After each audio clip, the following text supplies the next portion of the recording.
Is it possible you can do a sound check and see if you can hear us?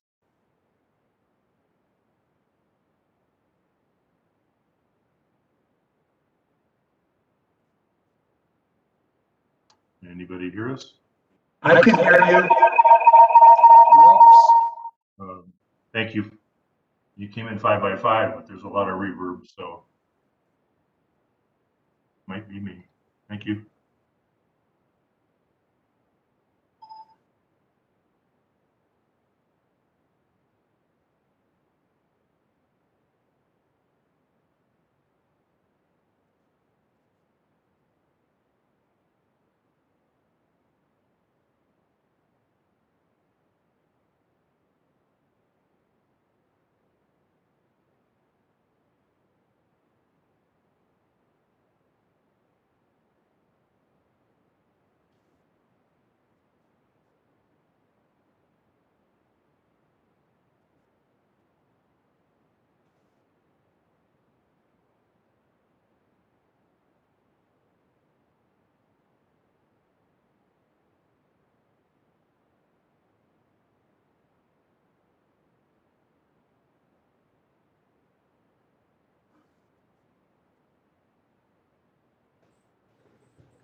Hello, can you hear me?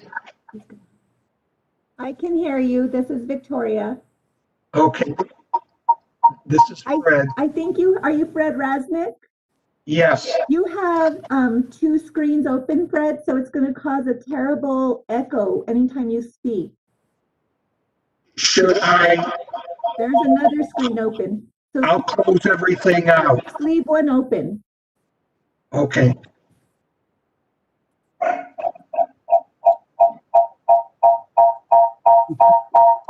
Jeez.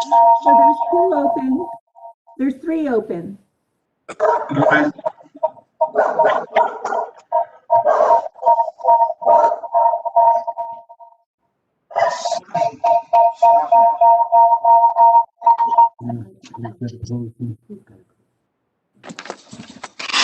I'm going to shut down and do it again.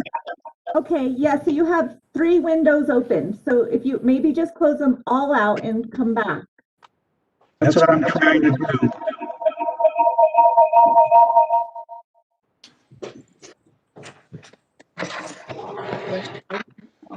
I mute you.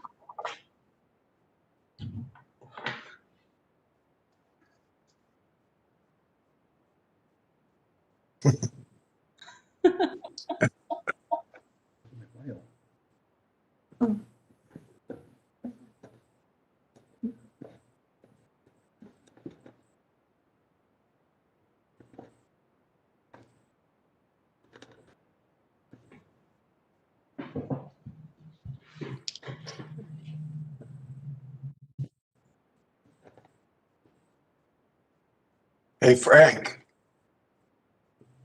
It's Paul. Hi, Paul. How you doing? Good. How are you? Good. Good. Are you on the Planning Commission? I'm on the Planning Commission. Oh, great. Well, it's nice to see you. What you been up to? Trying to sell real estate from the house with my robe on. Oh, that's got to be hard. That's got to be hard. We're getting a little stir crazy. I admit that. Yeah, that's okay. It'll all be okay. Yes. Hi, Kelly. Hello. Nice to see you.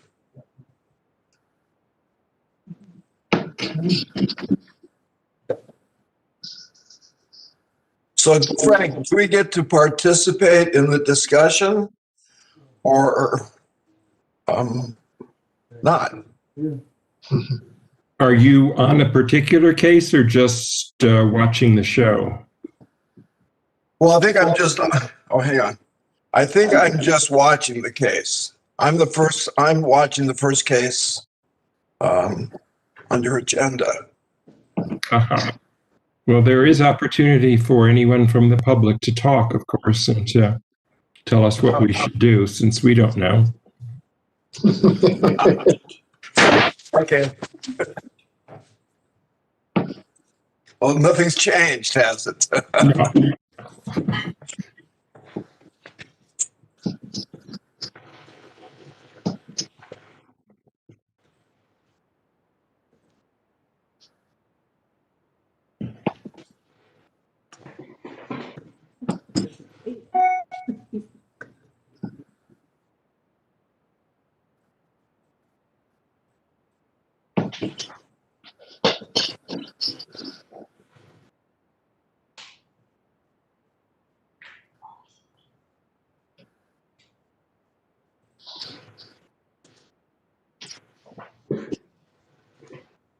Fred, I sent you a chat. Could you check it out, please? It's Karen from Wordsworth.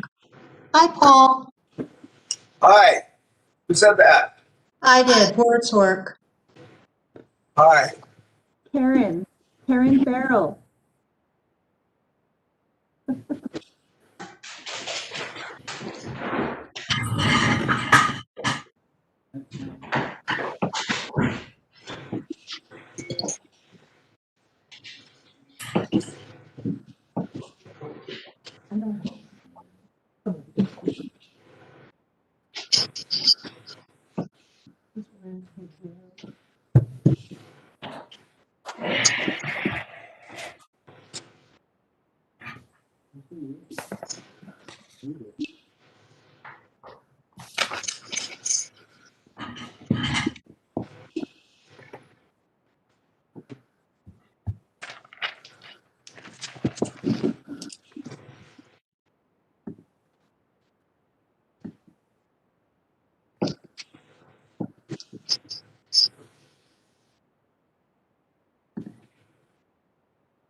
Okay, so you're unmuted. Now you're unmuted. I'm on. Well, yeah, so right,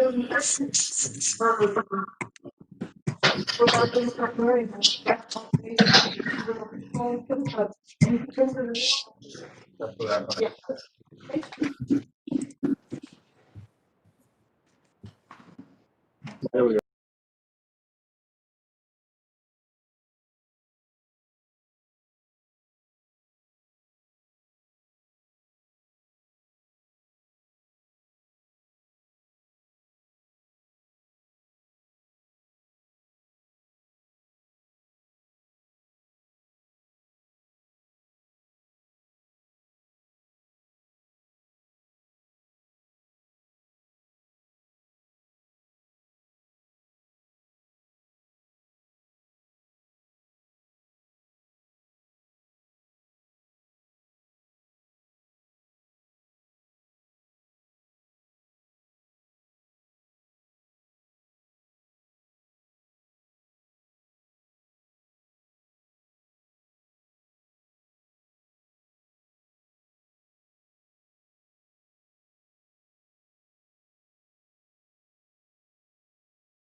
Planning Commission on Thursday, November 19th, 2020. Can I have a roll call, Karen? Yes. Charlie Gonzalez, Here.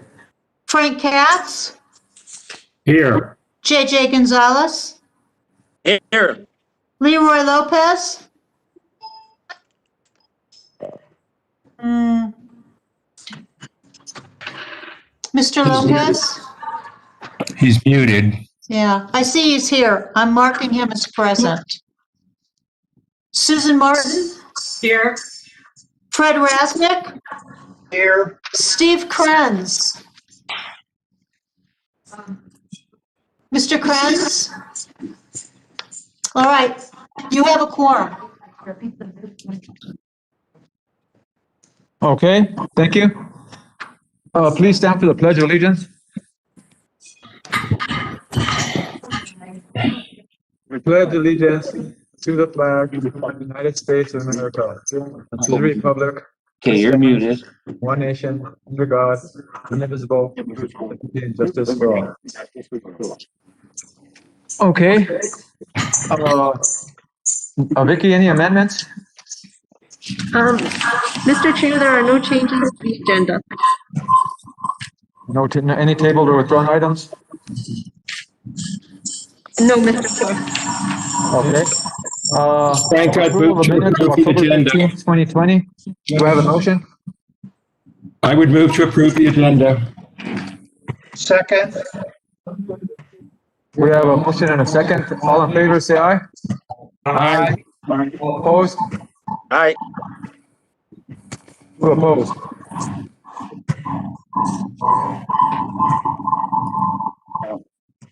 Did I hear somebody oppose the minutes? Okay. Let's continue. Let's start with old business. Case number 18-5180, Gerald Olson variance. This matter was tabled at the previous planning commission meeting, and we are continuing discussion on new evidence. We'll allow limited public input. At this point for the public hearing, I just want to let the public know that I can allow one or two members of the public to speak for up to 10 minutes each, or if you want to gather and have one person speak for you or represent you, I can do that as well. Please let me know when we get to that point. Well, let's continue with the presentation. John, please proceed. Thank you, Mr. Chair. Gerald Olson, applicant, Seaburn Associates, agent, request a variance of Chapter 7, Section 7.17.10.4.1, 25 slope disturbance for roads and driveways.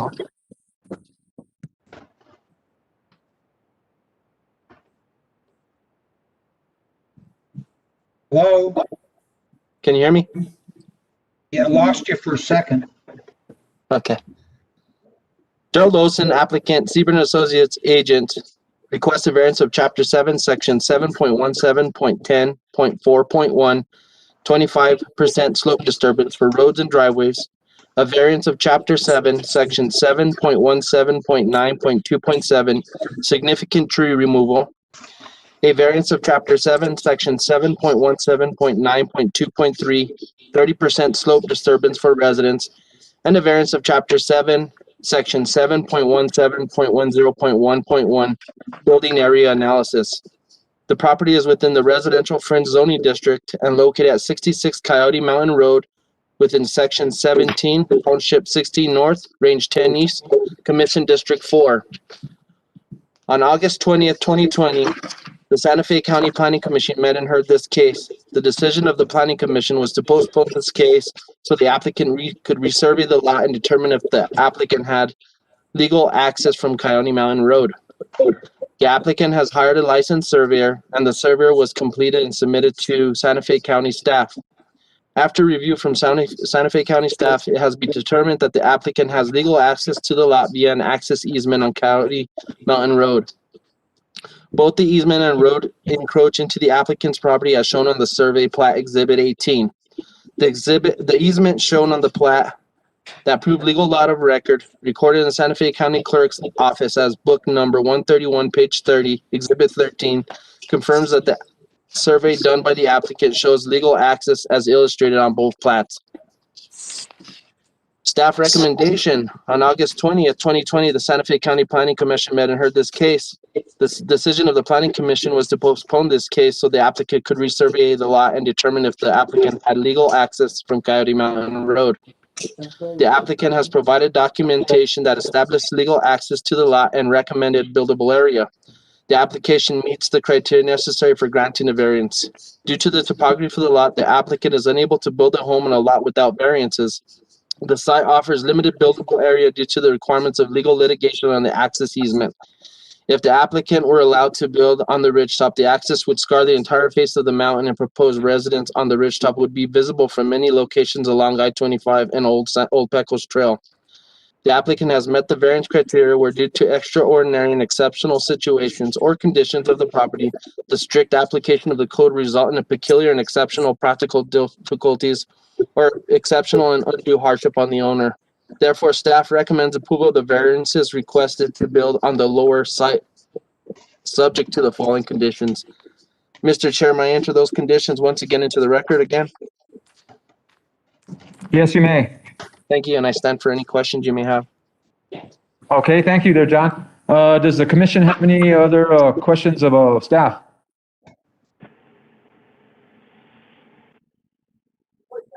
Okay, anybody have, any of the commissioners have any questions of staff?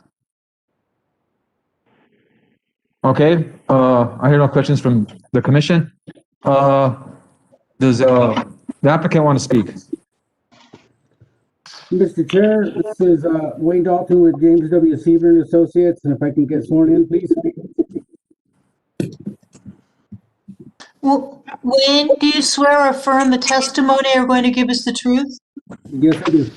Thank you. Thank you, Mr. Chair, Commissioners. Like John stated into the record, on August 20th, the Planning Commission, the decision was to postpone this request in order for us to have a legal access survey completed. At this time, John said we have submitted a survey that does prove that Mr. Olson does have legal access to his property. Mr. Chair, we work diligently with staff. We are in full agreement with staff conditions, and I stand for any questions, Mr. Chair. Thank you there, Mr. Dalton. Thank you.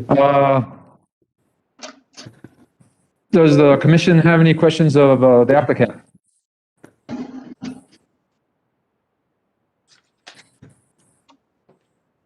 Okay, no questions of the applicant. I'm going to open this meeting up to the public. Who's going to speak on behalf of the public, or how do you guys want to do it? This is Jim Terhune. I think to myself and Susan Kennedy Zeller are intending to speak, and the both of us will be total less than 20 minutes. Okay, please proceed, Mr. Terhune. I've seen evidence that Susan's on, but maybe Susan wants to make sure she's on. Mr. Turan, may I swear you in, sir? Yeah, it's Terhune. Terhune, do you swear or affirm the testimony you're about to give us the truth? Yes. And would you supply your address, please? 99 Coyote Mountain Road, New Mexico, 87505, United States of America.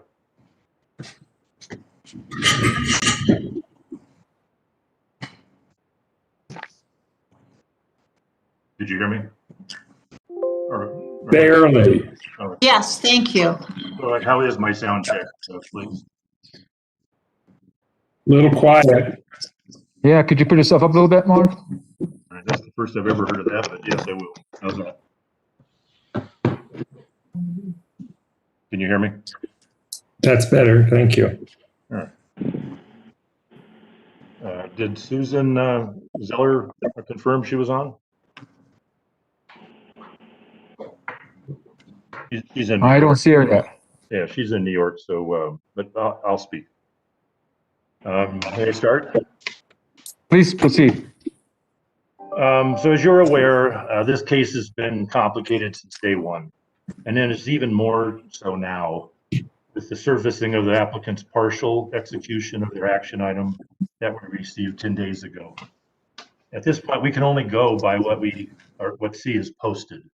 But the recent material is in error, and I'll discuss it according to the new rules. This is becoming a big waste of time with delays and inaccurate details. And we received confirmation of this meeting 3 days ago at 3:40 in the afternoon. Thank goodness we weren't on airplanes.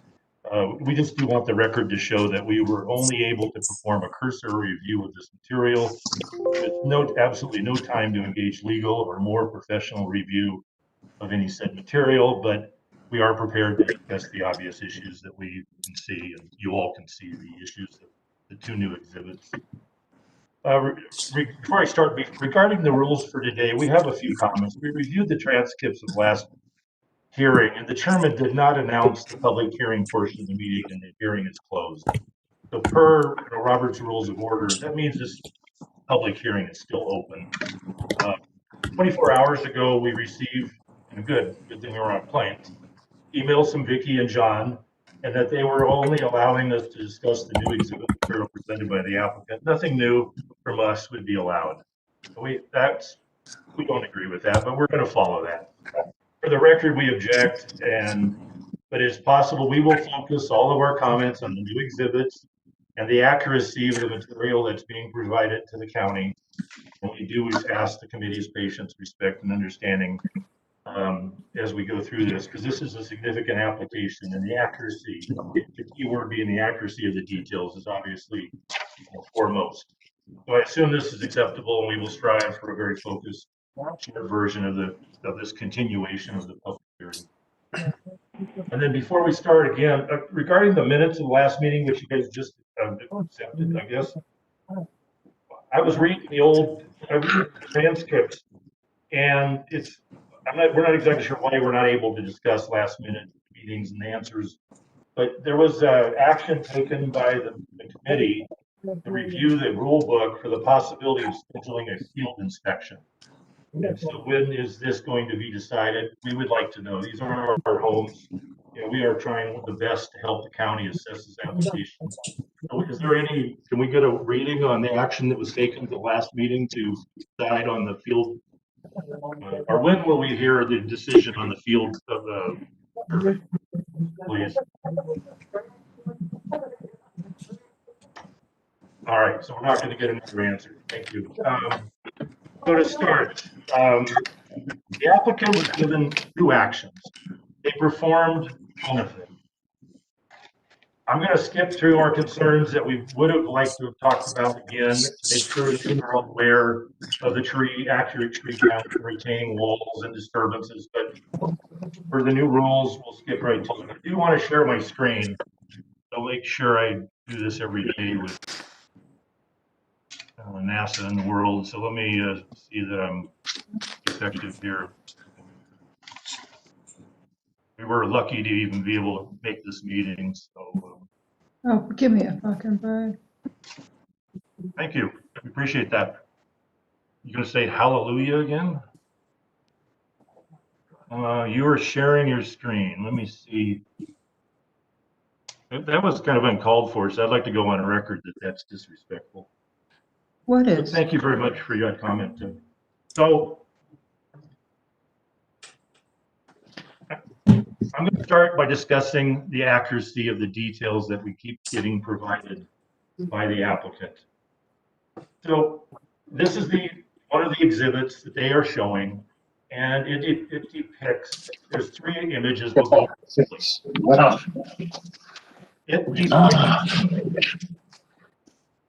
It depicts to the uphill side, I don't know if you can see my mouse, it's up the uphill side of the driveway as a very pleasant looking. Oh, it didn't go off. They're showing the. Oh, okay. Showing the. Oh, there. Can we have everybody mute except the person who's talking, please?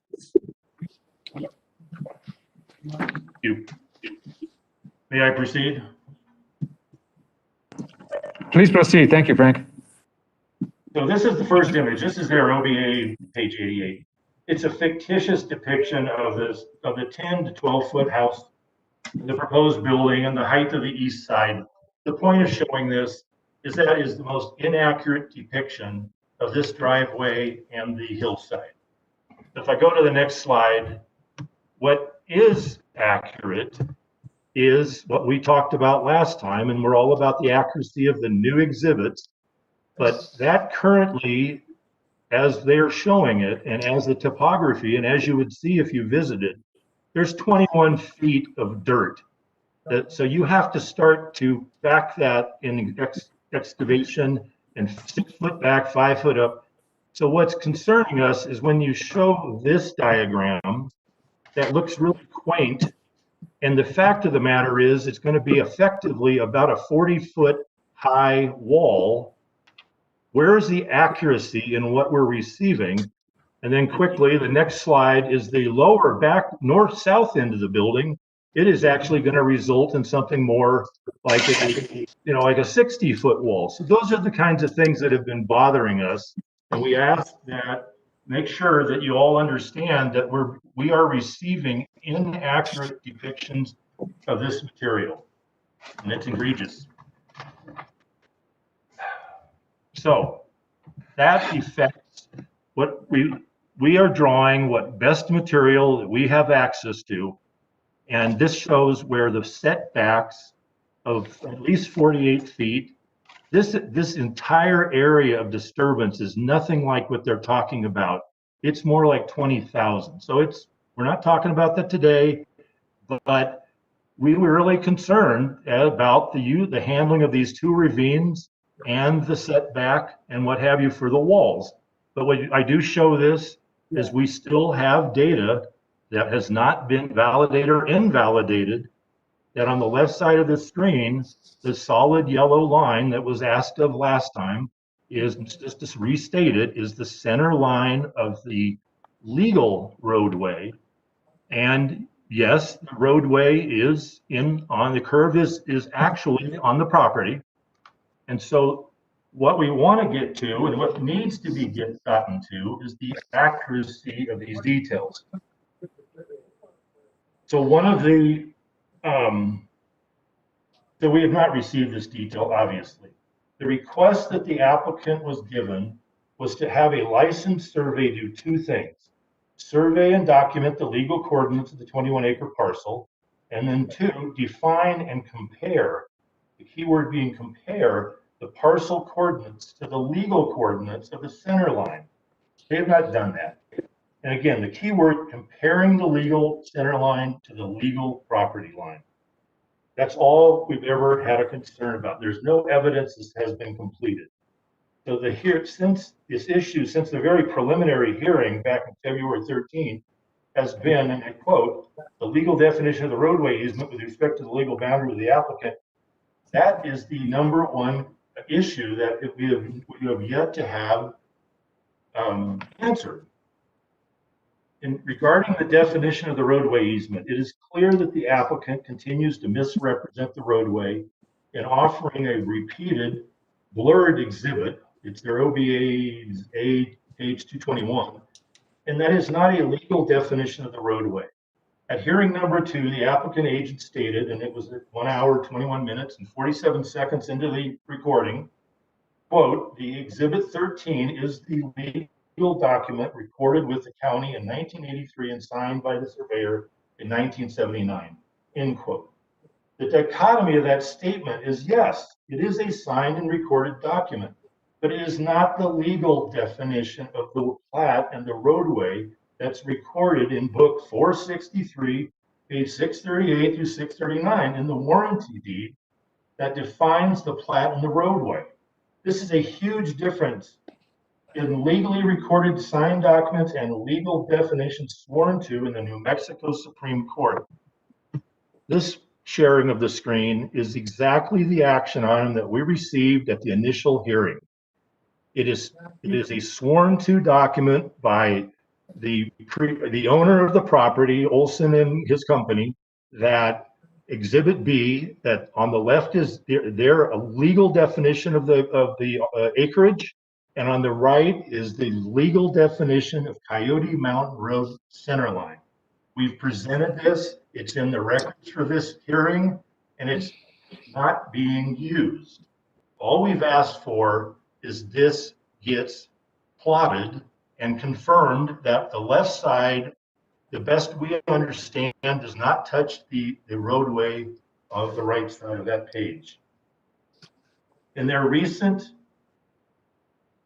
it appears as they just don't like this legal definition. So they go to something else that which is one of their new exhibits, and I'll talk about that, is one of their new exhibits is quite blurred, and it does not show the coordinates, which are the cadastral coordinates that are on the right side of the screen. So in the recent exhibit survey, the origin of the coordinates is curiously whited out and missing. We'll show that in a second. And our action from the very first hearing with Mr. Virtue was to provide the legal definition, which we did. And it's our exhibit K, which I'm showing right now. In hearings 1 and 2, we presented and described this and sworn to. This was sworn to as accurate by the applicant. I don't know how much more legal you can get to a definition.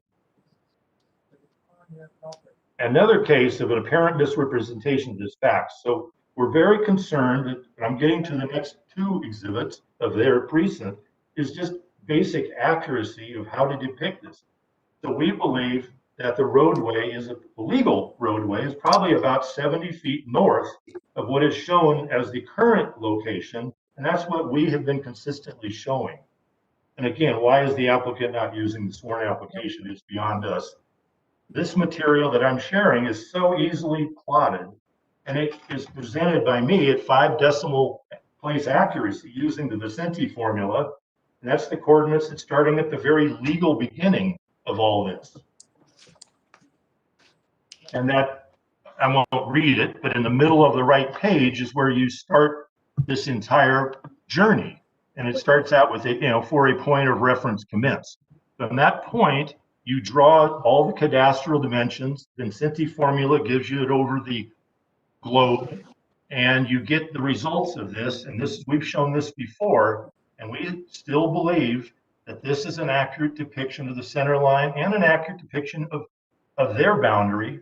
One point of this that makes it convincing that it's accurate is there is a lower left corner, this roadway that we've plotted, not fuzzed out, it's plotted to accuracy, crosses the exact center line, or the southwest corner of this 81-acre parcel when all of this was defined. So we know that's a standard that's generally used to try to hit the closest point of getting into a new parcel, and then you lay it out for all the pieces in the parts. And so we still feel very strongly that we've got the materials and we've shared it with the county, and all we're doing is trying to help the county.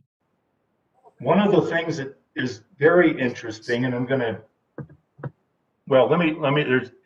get back to this, but the orange little box that's there, as we presented back in Exhibit 1, is the reputed 50 by 100 foot easement.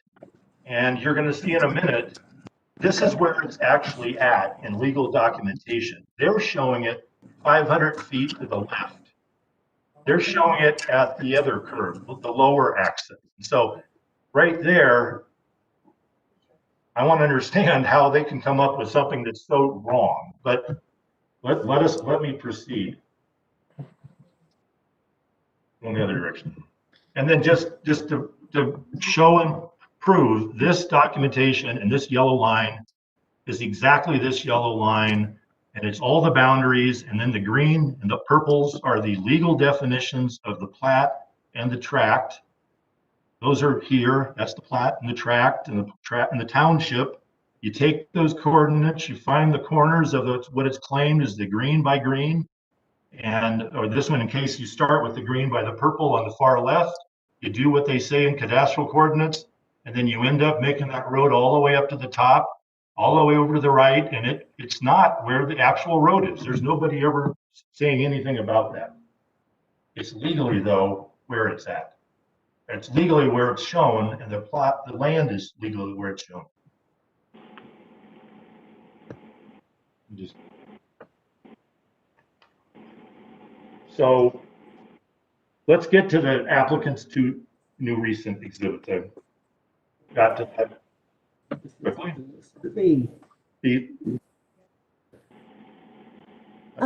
We would request people to be respectful to us as we are being respectful to you. Mr. Chair, Commissioners, are you asking the applicants to go ahead and do a presentation on the survey that was recently done? I'm sorry, I didn't know if that's what you were asking. This is Victoria with Jim Siebert and Associates. I'm sorry, Vicky, what was that? Mr. Chair, this is Victoria Dalton with Siebert and Associates. Did Chairman Katz ask for a presentation of the new documentation? Can you hear me? No, I can't hear you. So is this our time for speaking or is this the applicant's time? I'm sorry. Okay, I'm sorry, Vicky. Let the applicant continue. Go ahead and continue, Mr. Chair. Thank you. The chairman asked us a question. So the last two images are their representation, and they're not legal representations. But they're showing, and you see the lower left, the whited out detail at the beginning of the legal beginning. The other things I just showed earlier to the courts that was sworn to by the New Mexico Supreme Court, they give clear definition to what those whited out, fudged out dimensions. And as defined, the easement is what they're showing. They're pointing a picture, they've handwritten an arrow, and it shows that the left side of the plat is their easement. Well, I just showed you that is not where the paperwork calls it. It's 500 feet to the right. And then the yellow is their lot. And so this right there, this is not even a good document because it's not a legal definition of the road, and it's not a legal definition of what they're going to call out as the easement. So we're just looking to have that the county and us get the truth, and that's all we've been looking for. So another exhibit of illegal documentation. So when last meeting, when the applicant agent claimed that this is a legal document, it's not a legal definition of the roadway. It is a sworn to, done by a surveyor, and it's been recorded. But to call this the official legal definition of the roadway is pretty wild in our opinion. So in the last exhibit that we've looked at quickly, the actual roadway is shown, it's drawn. It's not the legal definition. There's no cadastral coordinates of those roads. So they came out, we saw them on the property. They trespassed, but they came out and they did this survey, but it's not the action that was taken. The action was, where's the center line of the legal, where's the land, and this certainly does not show that. Now they bring the attention to the left side of their plat. There's a presumptive location, road encroachment easement. The pages of the county are called out there. We have that page. It's very clearly defined, but it's clearly defined 500 feet to the right over in the area where it says area of, I can't even read it, disturbances. So nice exhibit, but it's not accurate. Then one thing that's very interesting, and we do want to point this out since it is part of the records here now, is that you look at the right side, it's the upper access. It clearly shows that the edge of the gravel road does not touch the property. This roadway is 70 feet or so too far south. That is our claim. But even as they've drawn it, it doesn't touch his property. It never has. And so, thank you. It's proven. We've known it all along. But for them to prove it, it's great to show it again. But this is showing, so well, the committee members and few people, and John brings it up in the beginning, dissertation of this whole thing, that a legal litigation removed the upper access. This is showing there has never been an upper access. So we appreciate being given the chance to review this document. There's one other thing about it is it's not accurate in that it's surveyed. You can see it.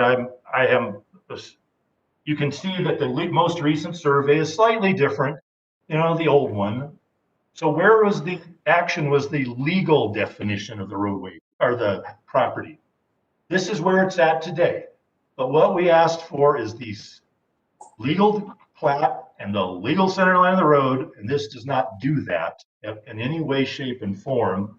Curiously, in the upper left, there's a block of definitions that are the inaccuracy of the handing down of this property from a Mr. McDuffie through a Desert Sunrise, through a Olson's company and all that. There's one of them is curiously missing. It's not a good job of coming through and getting all the legal query of the property. There's a special warranty deed, 2648, pages 470, 71 are suspiciously missing out of that list.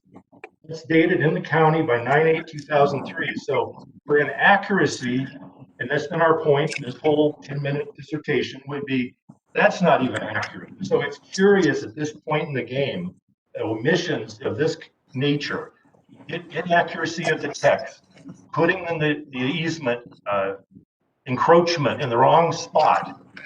These things are very concerning to us. So I'm almost finished. And so, we have presented in the previous prior hearings, and we do not get answers, but we're still concerned about public safety. I guess we're not going to get an answer to that, but there's a great deal of culpability by the county to enable life-threatening situations with this narrow road and any kind of construction. We do really would like to know if there's going to be a field inspection. That action was taken at the last meeting, which I think is part of that meeting. This concludes our community's unabridged version of this. Was put together quickly without a lot of time with the timing of all this, but we do thank you for your time. We appreciate it if there have been a little more respectful comments made, but we stand for questions. Thank you, Mr. Terhune. Does the commission have any questions of the applicant? Frank, please go ahead. Thank you. My first question is, you showed us a graphic of the stepped wall in back of the proposed house. Who did that drawing? I did. And what did you base that on? Thank you. I brought that up last meeting, and that the topography that they represent, and you can go out and see it, but that hillside, which is shown just to the right of the second Yukon there, that hillside currently is 21 feet higher than the driveway. And we're going based on the flags, we're basing it on the topo. If you would have let me give my full speech today, I could have given you the page application that where this topo is existing in their exhibit. It's pretty hard to imagine that a 21-foot pile of dirt and then the start of a 37% slope is being shown as a cute little planter. And so we're simply saying, and I appreciate the question, we're simply saying to follow the rules of SLDC, of whatever. If you're going to put a wall in, and in the very first meeting, I think it was Victoria or Vicky or somebody said, oh, they're only 5-foot walls. Yeah. The rule in the SLDC is if you've got anything higher than 5 foot, you go 5 foot up, horizontally 6, 5, 6, 5, 6, 5, 6. And this is plotted exactly. These dimensions are exact. And you come up with, you need about 40 feet before you can actually overcome the realistic 37% slope. And that's also part of the topo. So you take that, the driveway, and then you show the house, you compare it to what they're trying to show. And I'm very concerned that that is suddenly 40, as I draw there at the bottom, Frank, 48 feet more of disturbance just along the north side. So if you take that 48 feet, that's what I've drawn as the upper bound, and then you got around the back side, the bottom and the left. That kind of setback for walls is not being considered in this application, and it concerns us. And then the next slide is quickly, the south end of the building is actually shown as dropped down a little. The roadway the hillside hasn't changed. So to get that wall to be SLDC compliant, you're now talking about 5 by 6 by 6, 5, 6 by 6 by 6. You're already now disturbing the land back 72 feet, and don't mention all the trees that you just killed. So I hope that answers your question. Mr. Yes, Chair, yes, thank you. Mr. Chair, Commissioner Katz, I want to refer you to OB8-18, who is done by a certified licensed engineer that shows the section cuts for this residence. I'm not questioning Mr. Terhun's graphic, but I just wanted to state that. What was the reference? What was the page number? OB So 71, 18. 21 feet. OB 18? OBA-18, that's the engineer drawings that were presented to us and show us how they're doing the section cuts on that pad. Thank you. Okay, I have another question for Mr. Terhun. Sure. When did you get the survey? What survey? The new survey that was done at our request? Let's see, I wrote it down here, but very recently,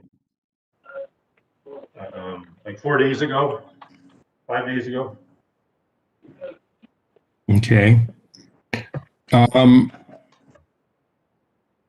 You have challenged the accuracy of that survey. And what you have not presented us with, though, is testimony from a surveyor to challenge it. And, you know, we're not the experts. We rely on licensed experts to help us make decisions. And all we have is that more recent survey that shows that the road goes where the applicant says it goes. And you disagree, and I understand that, but there's nothing that you have told me that I can use to evaluate whether you're right or you're wrong. And I'm frustrated by not having that. So I'm not, may I, is it okay if I respond? Please. This is the legal definition right here. It doesn't, It doesn't show me where that is on the ground. Yes, it does. Well, yes, it does. It's right here. It's that yellow line. That line is exactly those cadastral coordinates. Who drew that line? I drew it. Are you a surveyor? You've asked me that before. I haven't changed it since you asked me the first time. No, I am able to. Why should I accept your drawing on that piece of paper? You don't need to. How can I accept it? I give the county the dimensions of the center line of the roadway. Why? What else do I need to do to go find somebody that can plot that? When I give them Yes. that data to the county? No, you are challenging the evidence that the county has accepted, that staff has accepted. And it's proper for you to challenge that. I'm not saying you're wrong to do that. We are the judges here, and you're not presenting us the expert testimony that we could use to decide for you. Okay. You just say, oh, they didn't do it, they didn't do it, they didn't do it. But that doesn't give us the evidence. Well, there's 2 points I'd like to make, sir. Yes, One please. is we only got notice of this meeting 3 days ago. We only got the exhibits about 6 or 7 days. I can go back and look. I understand what you're saying. Mr. Chair, Mr. Terhun, the exhibits were submitted as an email to Mr. Terhun on the 9th of November, just to clarify. So that's only a few days ago. It's 10 days ago. Yeah. And we can go get somebody which has some license, and it's not me. It's asked me twice, and I would one and let them draw this. But what I think I'm not conveying properly is I think I would ask you guys to review the action that was taken before the last meeting. And it's written in the minutes. Get a surveyor to take the dimensions of the legal roadway and the legal property That has not been done, and that's what we're arguing. That picture right here, sir, is not that action, and that's all we've said. And we can take the action now that we've seen all this and have a little time, and we will go out and we'll get somebody that can take those dimensions and draw them up and sign it and record it if they need to. There's no issue there.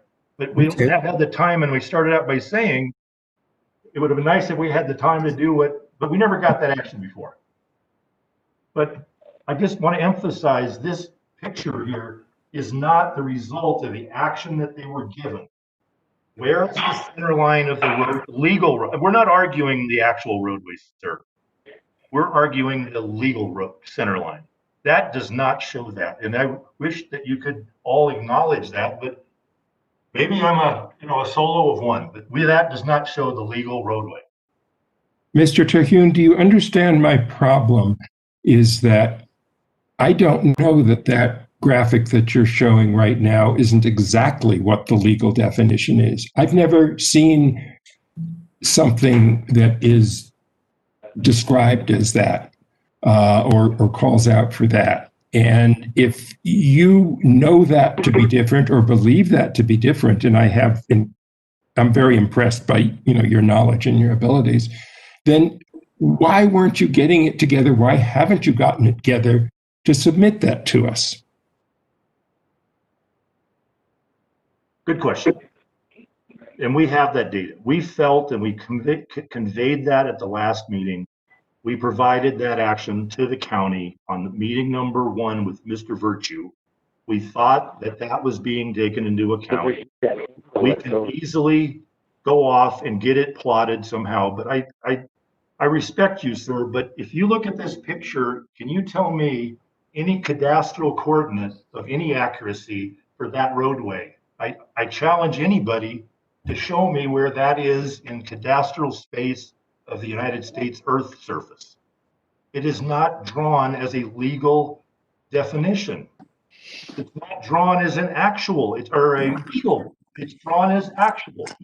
But we will be happy to take that action, Mr. Gadsden, and go get those dimensions from the what we gave to the county. That's why we were given that action, but we are amiss, and there's nobody arguing that. We'd be happy. Okay. to. Well, Okay, Frank, any other questions?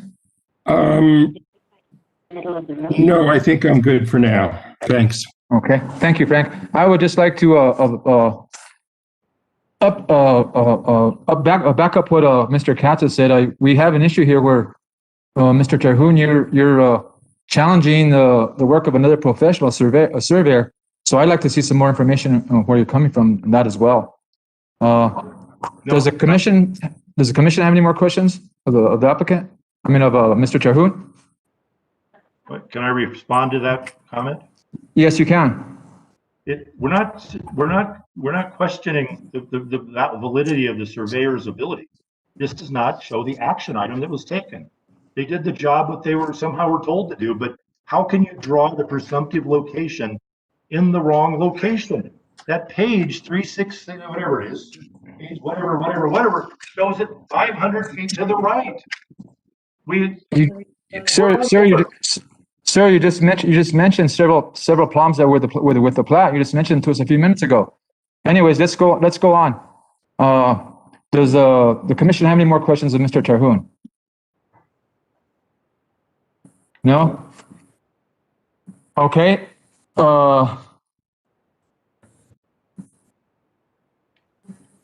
Do any other members of the public have anything to say?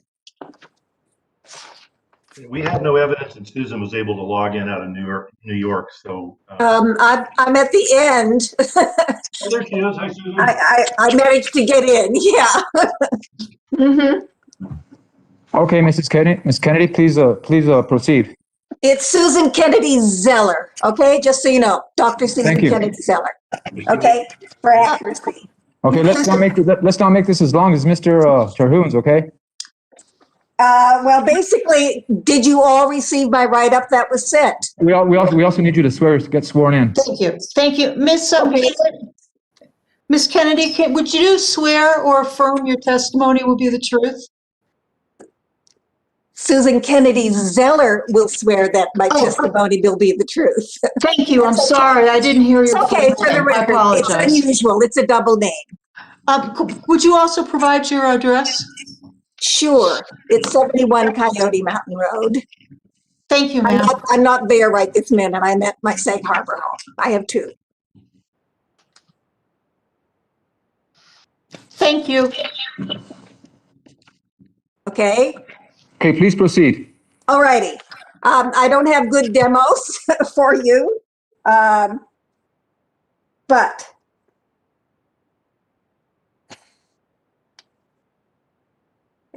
I have trouble getting notices from you people, and they're trying to straighten it out now, so I'm sure that will be corrected. Some conditions that I think you should know about. Let me get the right ones here. It's showing encroachment, but it's not showing the legal location of the roadway in the notes that this particular person has done. The note on the roadway is frankly illegible. It's on a presumptive curve of the road, and that's incorrect. The records were indeed filed by the previous 21-acre parcel owner, and a search was successfully done by professional surveyors. But can't get much more official, but I cannot validate, nor could the committee, the comment on what was submitted in the survey at the curve in question, causing an implication, therefore, that the developer can freely use it. This cannot be substantiated. It's an incomplete record search, frankly. Road blockage. Should you approve this, it is almost a one-way road. At no time may the lower or upper roadways be blocked with construction traffic. Thanks to the fire marshal's advice, we have put in all emergency mechanisms in place that will facilitate ambulances or fire trucks to come up the road and pass through our security gate. However, should there be a health or fire emergency during any construction, as a proper precautions, no vehicles may be left unmanned along the roadway at any time. And of course, none can be left along the roadway parked overnight, blocking that roadway.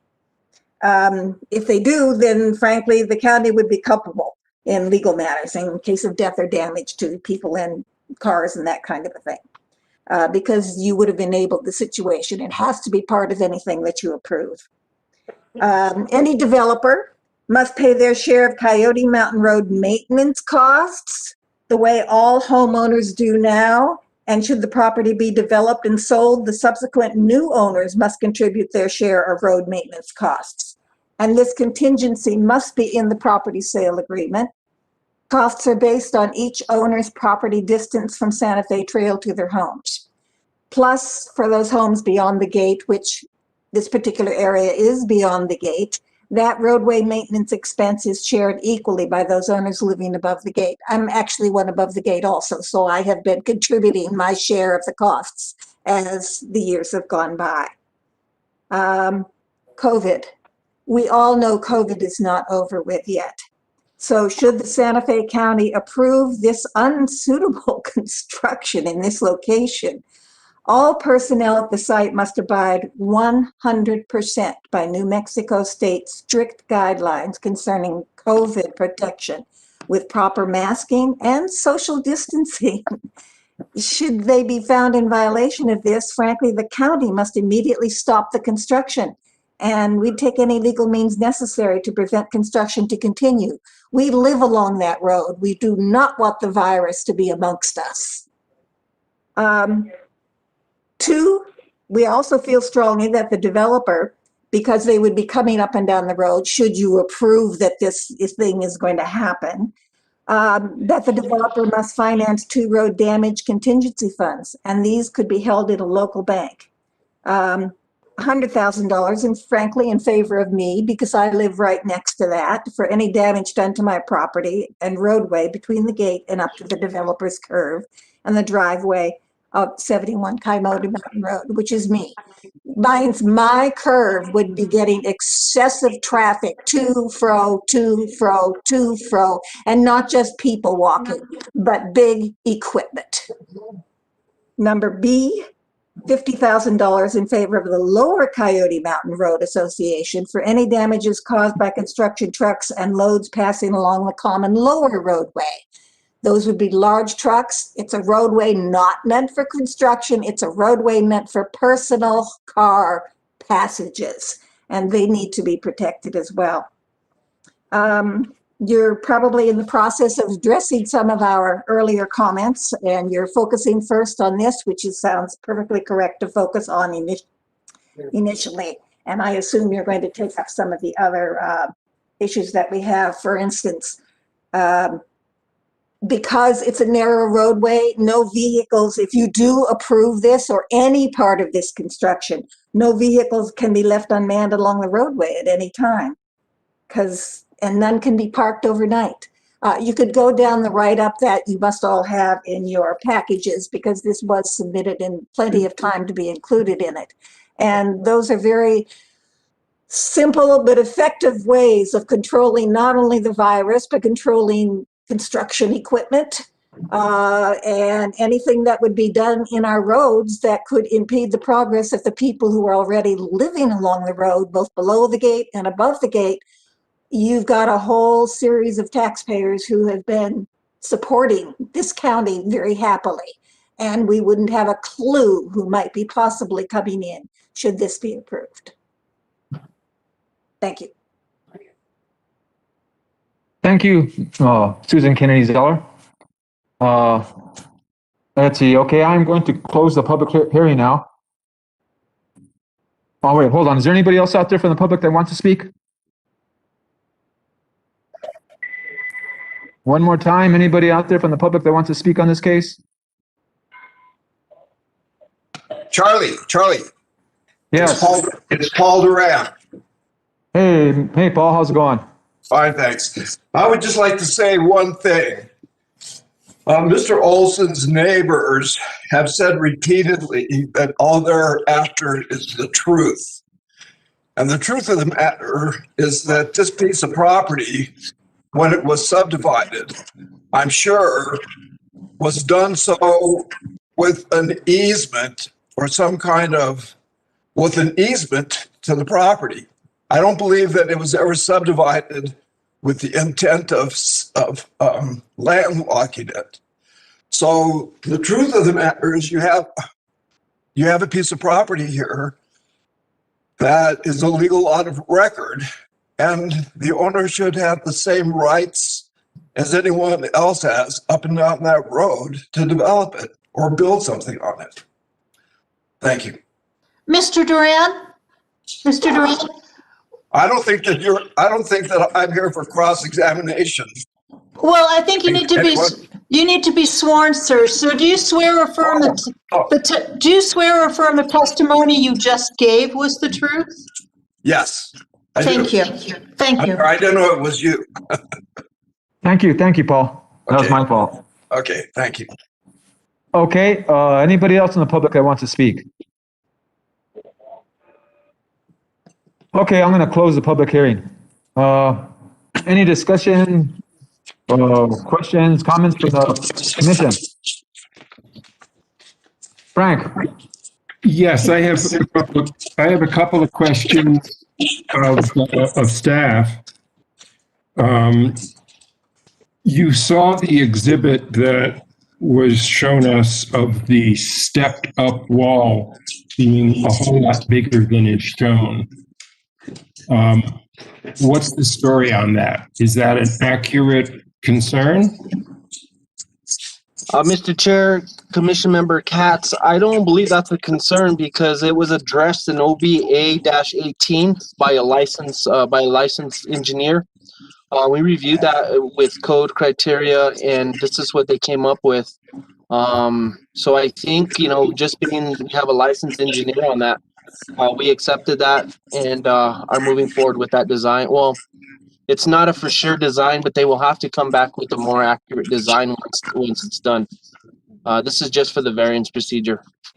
So I'm looking at what I think is OB-18, and is it the driveway profile that I'm looking at? Mr. Chair, Commission Member Katz, it's section It's the one furthest to your right, lower bottom of the page by the title block. That's the section of the actual house cut.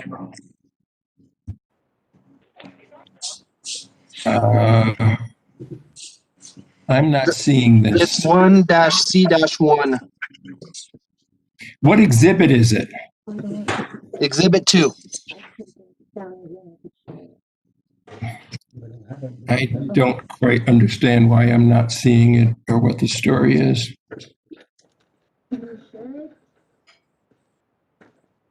Can you share their screen? I don't have any. OBA 18. I don't. OBA-17. I apologize. I had the wrong number on there.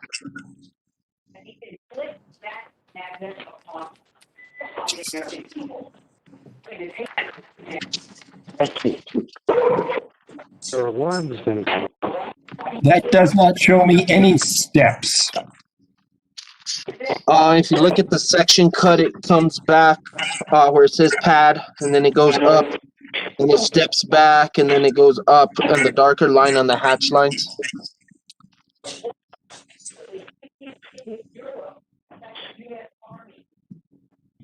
Vicky, if you can show the actual section cut up.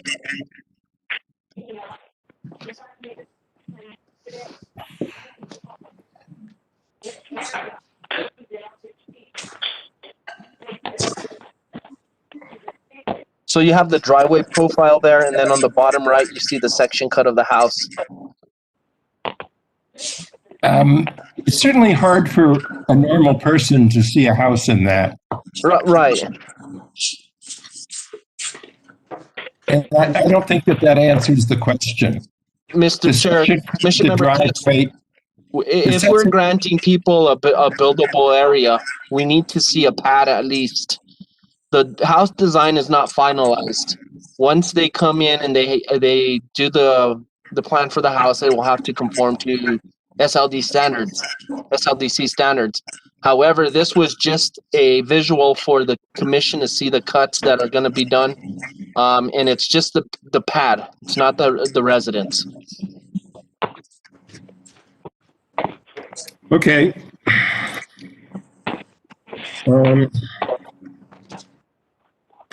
The survey.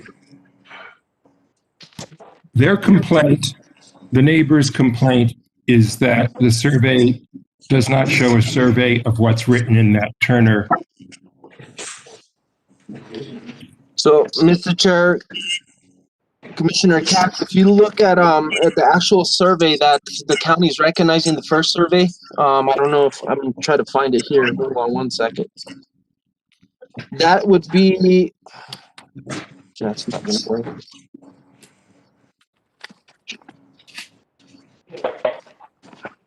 Exhibit 13. And that is OBA-81. That lot right there is what we recognize as the legal lot of record. That survey basically matched the survey done by the applicant's most current recent survey. That is what staff went off of, reviewed for, and agreed upon legal access. Do you understand what Mr. Terhune is saying? Mr. Chair, Commission Member Katz, all I can speak to is on the points of the actual surveys. I don't know anything about the actual documents that Mr. Terhune is presenting. The actual survey, Mr. Terhune has said that the survey inaccurately delineates where the roadway is, where the easement for the roadway is. And he's not, I don't know whether he's disputing the accuracy of the survey itself, but my concern is that he's making this allegation. My way of thinking is, given that we've just gotten a survey from a licensed surveyor that says this is the property, this is the road, this is the access, and two licensed surveys, I agree. Two licensed surveys. And that, and I can accept that. Mr. Trayune is saying it's inaccurate, and I believe it is, given that what we have is sworn to as accurate and was just redone, I think the burden is on him. But what he is saying is if you plot the words that specify where the road easement goes, it's not what is shown in that survey that we just got the other day. Do you have any, do we have the surveyor here? Do we have anyone who can answer that question? This may be a question for the applicant. Mr. Chair, Commission Member Katz, I think this is a question for the applicant and or the surveyor. Santa Fe County just accepts whatever is approved by a surveyor, licensed surveyor, and that's what we asked for. It matches both surveys. I don't know if the road's off. I don't know if the easement's not correctly aligned with the road. I'm just going what we have with the surveyor. I appreciate that, and I think that that's what your job is. And you know, if that's all we have, that's what we're going to go on too. But I was trying to be fair to Mr. Trayune, and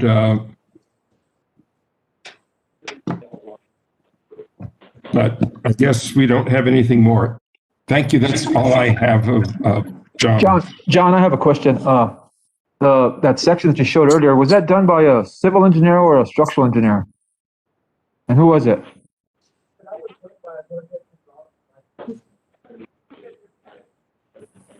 Austin. Mr. Chair, that was done by Jorge Gonzalez, who is a licensed surveyor, I'm an engineer within the state of New Mexico. And he is a civil engineer. Yes, thank you. Okay, any other questions from the commissioners? Or, I mean, discussion, I'm sorry. Discussion or statements from the commissioners? Any motions?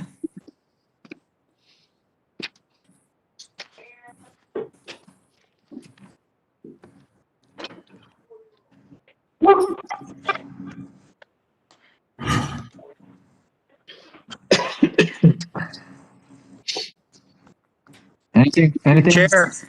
JJ. Yes, I move to approve case 18-5180. Second, Do I have a second? with conditions, I assume? Yes. Yes, with conditions. Okay. All in favor, say aye. Oh, Mr. Chair, I think I Yes, should. hold on. I think we need to do a roll call Yes, vote. yes, thank you. Okay, please proceed. Mr. Rasnick?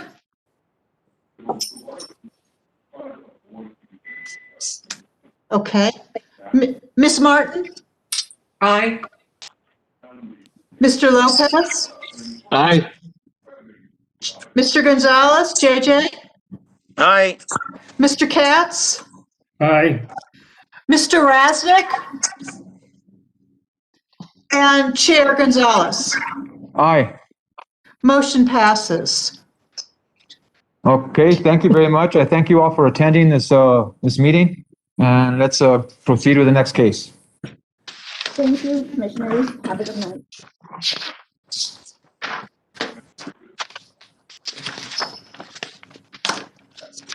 You want the video? Okay. The next case is 20-5000 Jack and Mark Elminger and Sarah Stark variances. This project was also tabled, and we're continuing discussion on the evidence. We will allow limited public input as well. If there's a lot of people out there in the public that want to speak, please either get together or let us know if you have several members that need to speak. And with that said, I will direct staff to continue. Start your presentation. Thank you, Mr. Chair, Commissioners. Jack and Mark Elvinger, Sarah Stark applicants, Patrick Collingwood agent, request the variance of Chapter 7, Section 7.3.3, Table 7-A to allow residents to be 18 feet within the 25-foot setback. A variance of Chapter 7, Section 7.17.9.2.6 to allow the finished floor to exceed 5 feet and allow the residents of finished floor to be 8 feet-11 inches from natural grade. A variance of Chapter 7, Section 7.17.9.2.7, significant tree removal, to allow the removal of 2 significant trees. A variance of Chapter 7, Section 7.17.9.2.3, 30% slope disturbance, to allow the residents to disturb 442 square feet of 30% slope disturbance. A variance of Chapter 7, Section 7.17.9.3.2, to allow residents to exceed 18 feet in height and allow the residents to be 24 feet 6 inches in height. A variance of Chapter 7, Section 7.17.9.2 standards, to allow the structure to be constructed on a ridge top, and the variance of Chapter 7, Section 7.17.9.2 ridge top setbacks, to allow the residents to be constructed on the shoulder. The property is within the residential fringe zoning district and located at 53 Camino Pacifico within Section 30, Township 16 North, Range 10 East, Commission District 4. This application came before the Santa Fe Planning Commission on August 20th, 2020. The decision of the Planning Commission was to table the case. The Planning Commission requested the applicant create a plan showing the access to the buildable area on the lot. The applicant has submitted a plan and profile showing access to the buildable area and has also done one other alternative. Original request, option A, the applicant requests authorization to construct a residence on a shoulder ridge top, disturb 387 square feet of 30% slope, which should be 400, I correct that, strike that, 442 square feet of 30% slope for the residence, 55 square feet for 30% slope for the septic system, allow for a 7-foot setback instead of 25 feet side setback requirement, allow the house at 24 feet on the downhill portion of the hillside, to allow the home to be one level. The residence finished floor will be 8 foot 11 inches above natural grade to maintain a single level floor and remove 2 significant trees within the building footprint. Option B, if the applicant constructs a residence in the buildable area on the lot. Option B, Exhibit 16, the applicant plan illustrates 8 occurrences totaling 3,430 square feet of 25% slope disturbance, removal of 5 significant trees on 30% slope, disturbance of 7 rock outcroppings, and a driveway with final grades in excess of 18%. Option B also creates a site that in winter months may be inaccessible for the applicants, and the grade creates issues for fire access. In addition, this option disturbs a greater amount of 30% slope disturbance, rock outcroppings, and significant trees.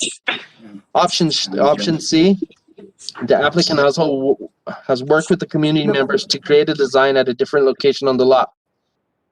Option C is 80 feet off Camino Pacifico and would disturb a total of 1,958 square feet of 30% slope for the residence, would result in a finished floor of 7 feet 1 inches from natural grade. A total disturbance of 5 significant trees on 30% slope would result in a building height of 26 feet 9 inches and would create the residence to encroach 18 feet into the 25-foot side setback. The applicant has addressed the variance criteria for options B and C. In both additional options, staff feels the building in these locations would be more intrusive and create greater obstacles for the applicant, as well as require additional and more extensive variances to the SLDC. Staff recommendation. Hearing officer recommendation. The hearing officer has recommended the application, exhibits, and testimony establish that the application meets the requirements of the SLDC for approval of the variance requested, and the applicant should be approved subject to the conditions recommended by county staff. Staff recommendation. The application came before the Santa Fe Planning Commission on August 20th, 2020. The decision of the Planning Commission was to postpone the case. The Planning Commission requested the applicant create a plan showing access to the buildable area on the lot. The applicant has submitted a plan and profile showing access to the buildable area, option B, and also done one other alternative plan, option C. Staff has examined the 2 alternative options submitted by the applicant and has determined that these proposals would require removal of more significant trees, more rock outcroppings, and more disturbance of 30% slope. That was requested as part of the original proposal A. The application is not in strict compliance with the SLDC, but this application, option A, meets the criteria necessary for granting a variance. Due to the topography of the lot, the applicants are unable to build a lot without variances. The site offers limited buildable area due to topography and lack of access to the buildable area. The applicants have met the variance criteria where due to extraordinary and exceptional situations or conditions of the property, the strict application of the code would result in peculiar and exceptional practical difficulties or exceptional undue hardship on the owner. In order to construct any residence on the property, a variance request is necessary. This causes peculiar and exceptional practical difficulties or exceptional and undue hardship on the applicant/owner. Based on the proposed minimizing the amount of cut and fills and disturbance of terrain and minimizing the visibility of the residence, the spirit of the SLDC is met. Therefore, staff recommends of the variances requested under the original proposal, option A, subject to the following conditions. Mr. Chair, may I enter those conditions into the record?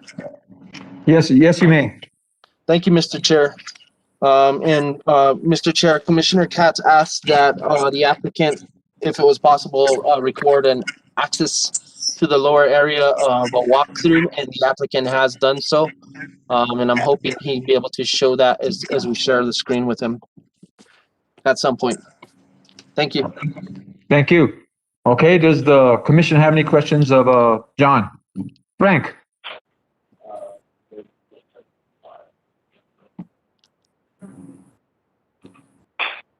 Frank, I think you're on mute. Sorry, I was trying to keep it quiet for the rest of you. I have a question for staff, maybe the attorney. All the options A, B, and C require variances, triggering an evaluation according to the criteria. So it's our job to compare the compliance of each option according to those criteria. And which ones remove fewer trees, which one disturb more terrain, things like that. And I take from the report that John just gave that he feels and recommends that option A, the original one, does fewer violations of the standards. But are some standards more important than other standards? One of the prior standards is you shouldn't build on a ridge top, or you shouldn't build on a shoulder, and you shouldn't build on a slope. Is one of these more important than the other, or how do we weigh because we're going to have to grant a variance. These people have a right to build on their property, and certainly the courts would tell us that if we tried to deny them all possibility.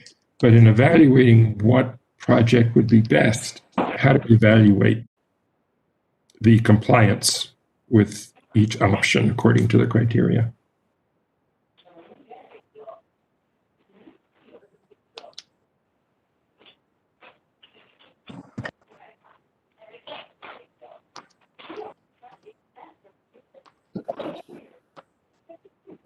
Commissioner Katz, Chair Gonzalez, this is Roger Crucino with legal. Simply from the perspective of... Hold on, Roger. The staff is trying to answer the question. Oh, I did not realize that. Well, I'll come back to you at the public hearing. No, Roger's staff. Mr. Chair, Commissioner Katz, can you hear me? Yes. Okay, so I was just going to say that the variances kind of go hand in hand. Obviously, when you have slope disturbance, that creates great scars in the hillside and visibility issues, also stabilization issues. The same holds true for removal of significant trees, because those also add to the stabilization of the slopes. As far as the height, I don't know that that would necessarily have anything to do with the stability of the slopes, but there again, it would impact the visual analysis or the visibility of the residents from certain roadways. So they all tend to go hand in hand. So I don't know that I would say necessarily one is worse than the other, but I would think that slope stabilization would probably be, and visibility would probably be the two more extensive variances. And also, I would add to the protecting the rock outcroppings as well, because that's part of stabilization as well. Okay, thank you. That's all I have.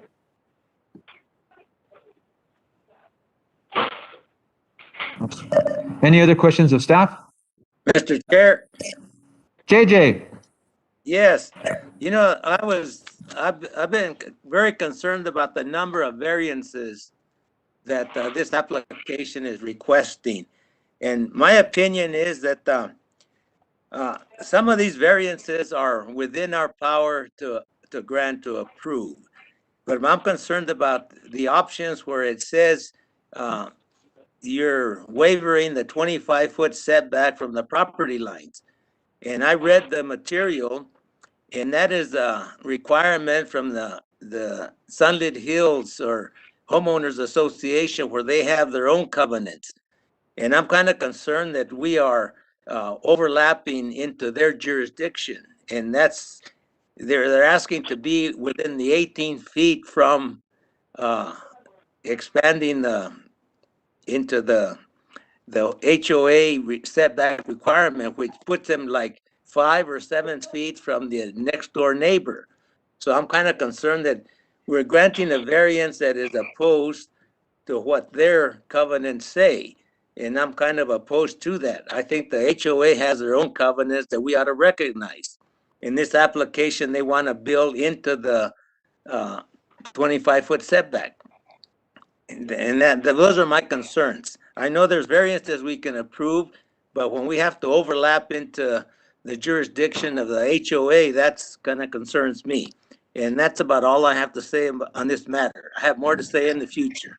Mr. Thank Chair, you. Mr. Chair, Commissioner. Thank you, JJ. Mr. John, Chair, please go ahead. Go ahead.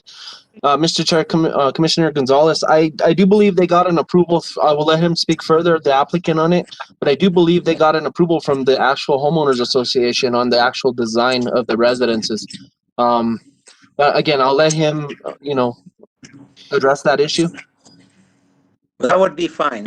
What I read was they were encroaching into the 25-foot easement. Build 5 feet from the property line or 7 feet. So if they have an approval from the HOA, that is perfectly fine. Thank you. Okay, any other questions from the commission, the staff? The only thing I'd like to say, John, about that one is that over the years, city and the county and the city enforce the county and the city code. So we usually don't acknowledge the homeowners associations. They have to enforce their own codes. In my whole experience, that's how it's been read. Anyways, I'll just throw that out there.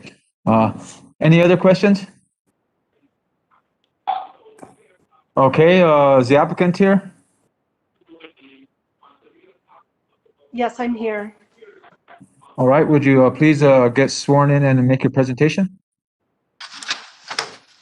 Ma'am, would you state your name and address, please? Yes, I'm Sarah Stark. Okay. My address is 545 Canyon Road, apartment 7, Santa Fe, New Mexico, 87501. Ms. Stark, do you swear or affirm that your testimony will be the truth? Yes, I do. Thank you. And could I just say, I'm having a little trouble hearing. I think there's some people that are not muted, and it would really help a lot if everyone would mute. I'm just hearing a big echo. I agree. Thank you. Please proceed. So how much time do I have? Is 10 minutes sufficient? Oh, yeah. Okay. And I'm going to take part of the time, and then I think I'm going to turn it over to the architect, Patrick Collingwood. So I want to thank John Lovato and all the staff members at the county who have worked with us. I want to thank all the commissioners for your time and commitment to the Santa Fe community. We've been at this more than a year, as you know. This is our third hearing and under trying pandemic circumstances. And I appreciate the time and the energy it is still taking. I want to take the next couple of minutes to explain why I think the newest building site C, is absolutely the best option and really our only good option on this piece of land, which you all know is a non-conforming, extremely difficult to build on lot. This new site meets the concerns of the neighbors. It is in keeping with the spirit of the SLDC, and it meets my own needs in building a relatively low footprint house. At the last hearing, we heard concerns from 5 neighbors on Camino Pacifico about the original site for the house right up near the road. We heard from Paul and Chantal Peace at 54 Camino Pacifico, John and Barbara Bolt at 71 Camino Pacifico, Mark Walls at 43 Camino Pacifico, Stephen Lucht at 44 Camino Pacifico, and Carl and Caroline Van Steen at 31 Camino Pacifico. We really listened to those concerns, and we went right back to the drawing board to find a site further from the road. And we took the first option right off the table, finding a spot 75 feet from the road and lower down on the property. So I would like to be clear. I think option A should be off the table. Since then, we've talked to many more neighbors, and we have 8 formally supporting this new plan.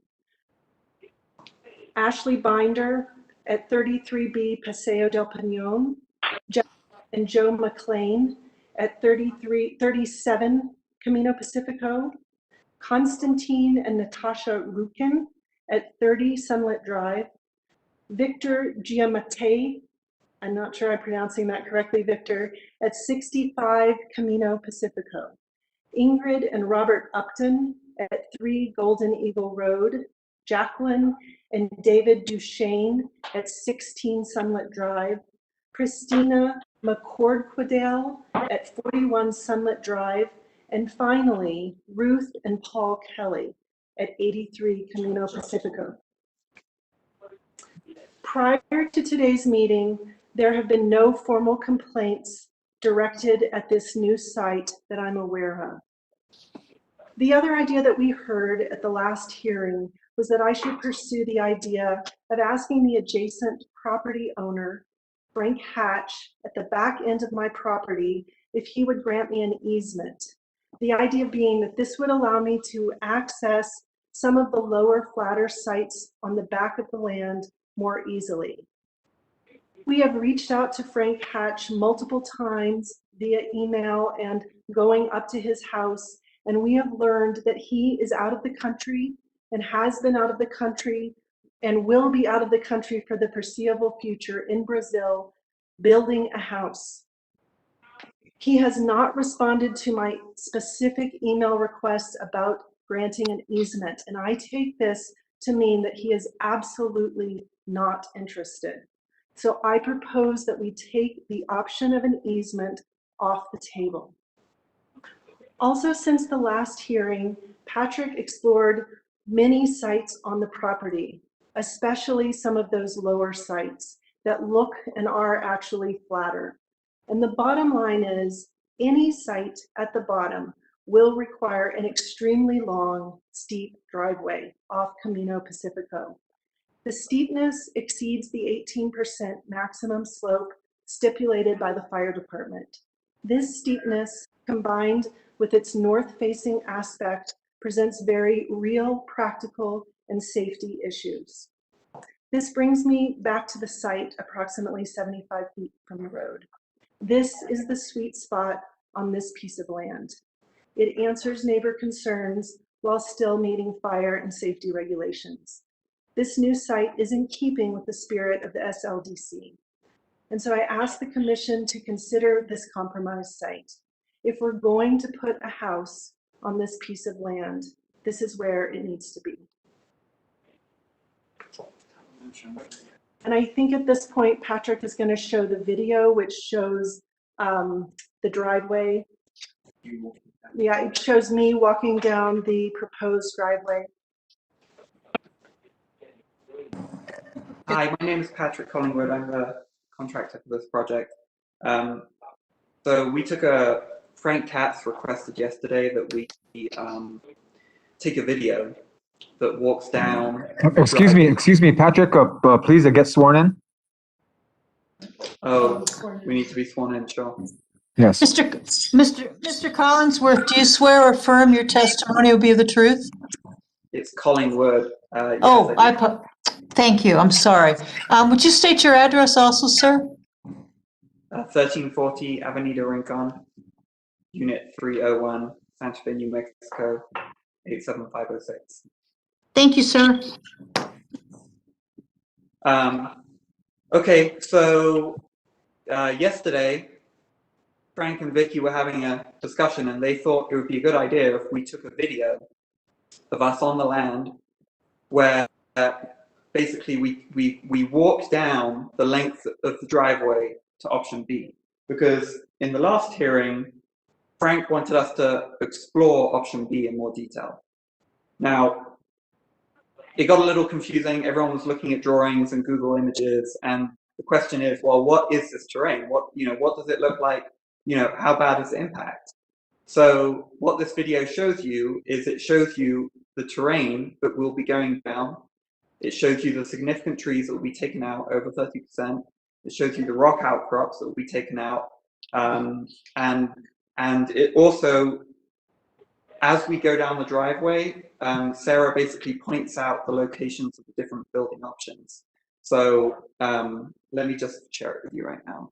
Hold on 1 second. So here we go.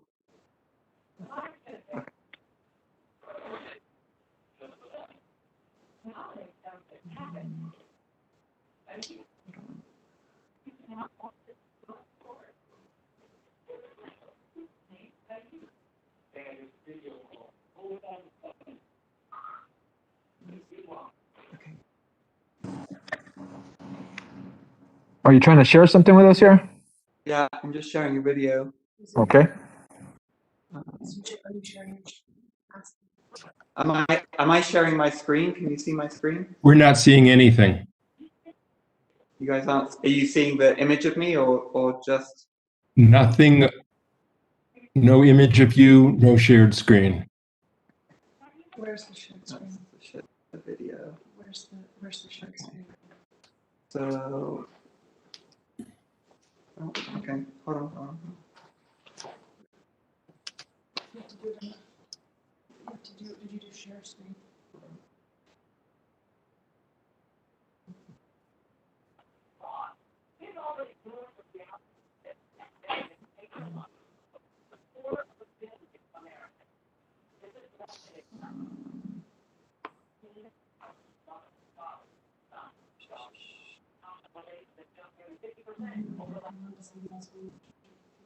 Chantal, could you mute your microphone, please?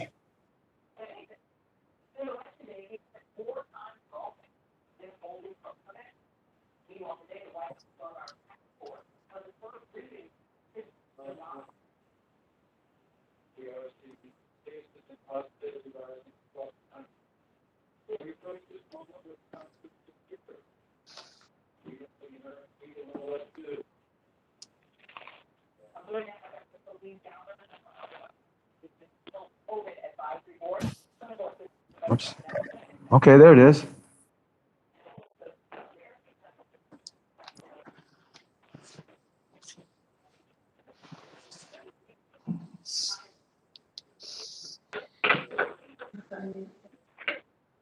Can you guys see the screen?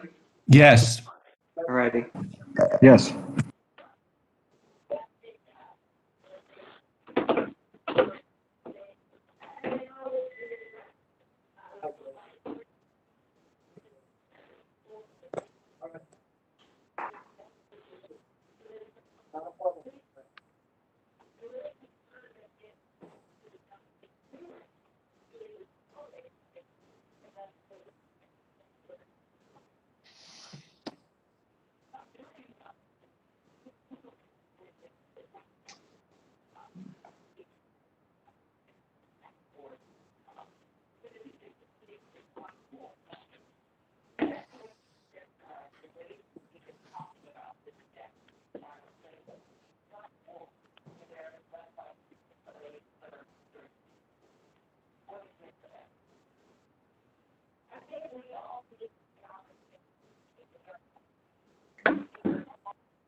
their voice. Hello, this is John Bolton, Chantal, and Paul P. You can't hear any audio. Can everybody else hear it? Can't hear the audio.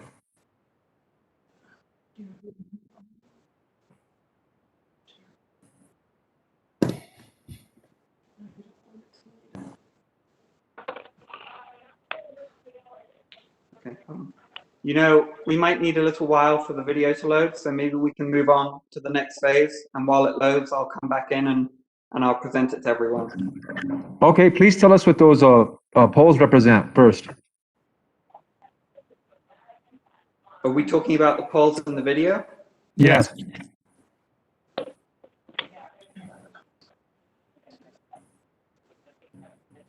So, hold on, I'm just checking the video. So the poles in the video, it's a little out of context, but the poles in the video are the new proposed building location.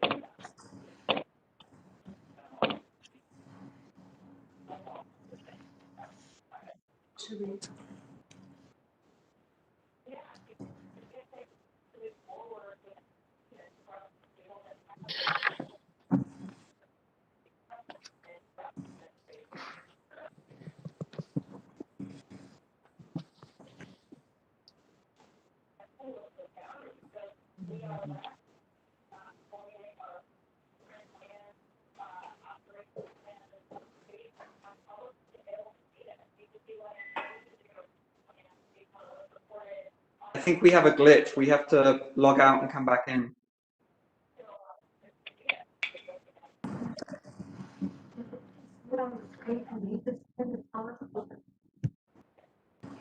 Maybe you can just tell us as a screen showing. Maybe you can just tell us what we're seeing.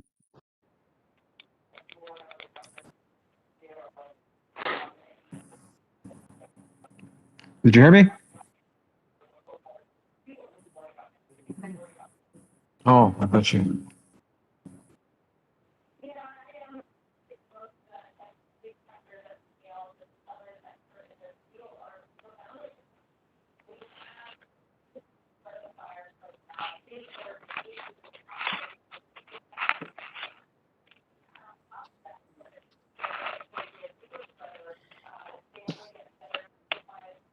Yeah, just say hi. Okay, we're going to have feedback. Hi, this is Sarah. I'm back in on a different computer. I think we should move on. We're having some technical difficulties with the video, as you can tell. Patrick is trying to work on that. But I will just say, breaking news, I did just receive an email from Frank Hatch finally saying it is not a reasonable idea. That's the summary. I can submit this to some kind of public record if you want me to do that. It's a long email that's the gist of it.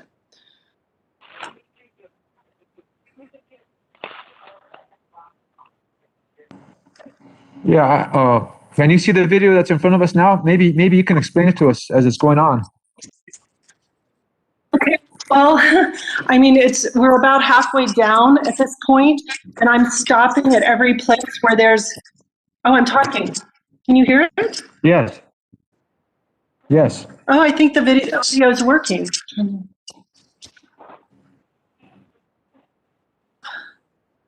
Is it glitchy or is it working well? I don't hear the video. I mean, the audio.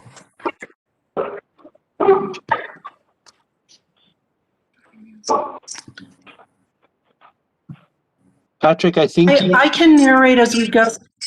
Yes, exactly. Yeah, I can narrate as we go, and I'll just turn the. Hopefully, it'll work. We're more than halfway down, and we're through some of the more steep spots at this point. This is a flatter area, but I've been noting the outcropping as we go, and the trees. I'm not sure why the video's stopping here.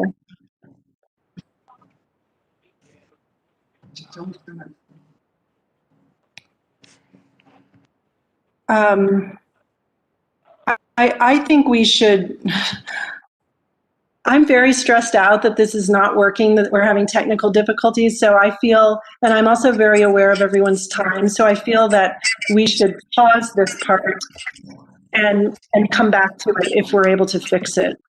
That sounds like a good idea to me. I appreciate your having done the video, and it does give us some insight into it. Thanks. Okay, anything else you'd like to say? Continuing your presentation? That was the end of my presentation, and I was going to let Patrick answer any questions that come up if we need to get into technical details. Okay. Thank you very much. Does the commission have any questions of the applicant? Okay, wait. I'll say something. So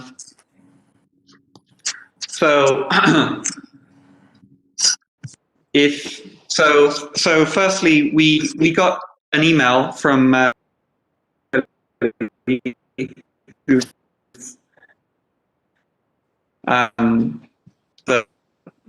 head of Architectural Association there, and I think John added it to the set of documents. Yeah, the HOA. So John added the letter, and what Stephen's basically saying is that you proposed building location isn't in the 25 back from the anymore, and the footage is below 17.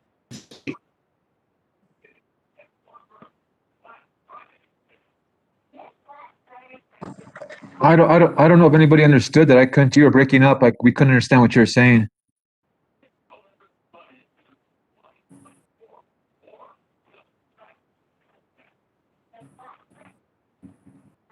Want to try it again? Looks like it. Looks like we lost them.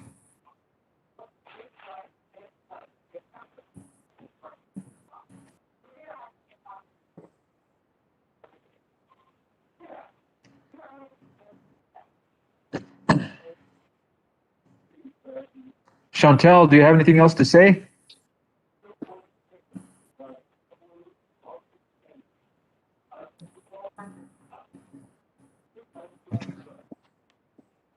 Maybe we should just go on to public comment. You can come back. No, yeah, I wasn't talking because I'm not, are you talking? No.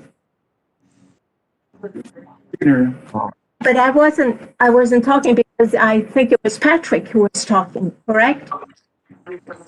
Okay, sorry about that. Patrick. Yeah. We lost her. All right. I don't know what happened. So like I was saying.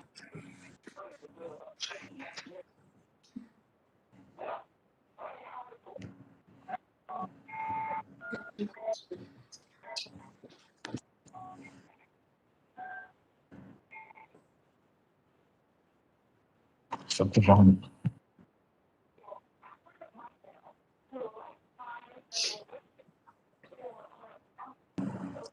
Okay, I think we're having too much difficulty making a connection here. I think we should go to the public hearing.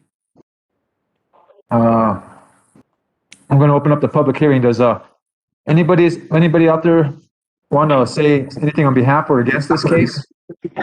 Yes, this is Carl Winstein. Okay, Carl, please get sworn in first. Yes.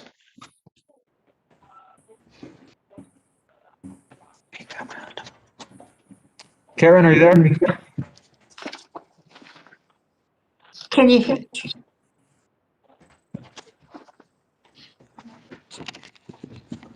Hello?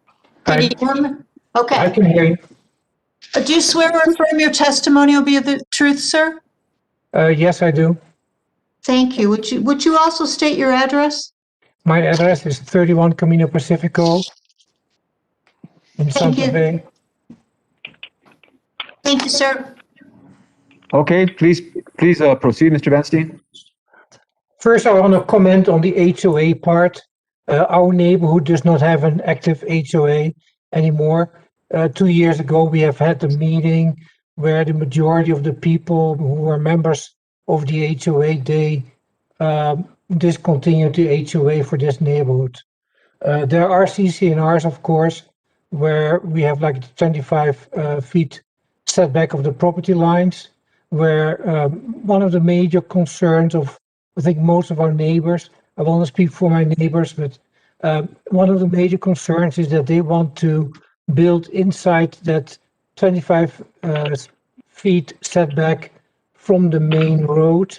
And it's not that they are just going to go with a window well in that in that setback.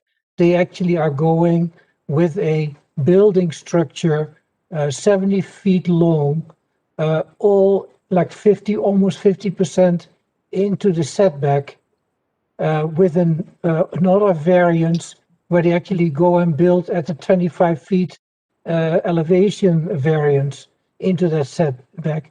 So it's going to be in a very rural neighborhood. They want to build a structure that is going to, that's option A, that they actually say is off the table now. The major concern is that they want to build 70 feet along the road in a very rural neighborhood, and it's going to look like a strip mall sitting inside the forest out of nowhere. And that setback violation and height variance is actually really going really up against the road in everybody's view. So there cannot be an approval from an HOA. I don't know who wrote a letter for them that there is an HOA, since there is not an HOA in this neighborhood anymore. So homeowners who are next door to them actually are not approving the setback variances either. That's actually why you still see so many homeowners from this street in this meeting, is that we are all concerned about changing the streetscape of this neighborhood by allowing a variance according to building plan number A. That's all that we have for now. Thank you. Thank you, Mr. Benstein. Anybody else out there want to speak? Hello, my name is Jack Elvinger. Okay, Jack, please get sworn in over here. State your name and your address. My name is Jack Elvinger. I'm at 2504 Camino de Vida, Santa Fe, 87505. Sir, do you swear or affirm the testimony you're going to give us the truth? I do. Thank you. I appreciate you giving me the opportunity to speak at this meeting. My father was the original owner of the two pieces of property, 53 Camino Pacifico and the adjacent hillside property. He lived there for most of his later years after he retired. As we all know, that a lot of the lots out there offer, shall we say, present many building challenges, and a lot of people have been able to overcome them with a variety of different and unique techniques. My brother and I both inherited the property after my dad died. We put the property on the market a couple of years ago, years after he died, and it remained on the market with signs posted along the Camino Pacifico. The realtor's name was Santa Fe Properties. After a few years, we let the contract expire with them. And my thought was that I would put it back on the market when it became more stable. it was during that time that Ms. Stark approached me about selling the property. Ms. Stark had showed me plans, and we had discussions at my house concerning the property and what she wanted to do. She was very friendly, forthcoming, and very honest. I was pleased that this property was going to someone who would make it a home and raise a family on it. That's all I wanted to say. I just wanted to endorse Ms. Stark's plans for this property. Thank you for your input, sir. Thank you. Okay, anybody else from the public want to speak on this case? Yes, this is Or John, again? and I'm here with Paul and Chantal Pease as well. Okay, please state your name and address and get sworn in. John Bolt, 71 Camino Pacifico, Santa Fe, New Mexico, 87508. Sir, do you swear or affirm the testimony you're going to give us the truth? Yes, I do. Thank you. Please proceed. Number one, I want to refer all of the folks from the county to the letter that I wrote that stated November 12th, that I believe has been attached into the agenda.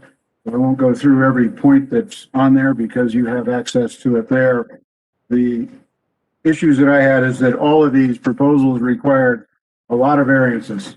There was 7 for the A version, 6 for the B version, 5 for the C version. So we're getting better, but it's still a lot of variances.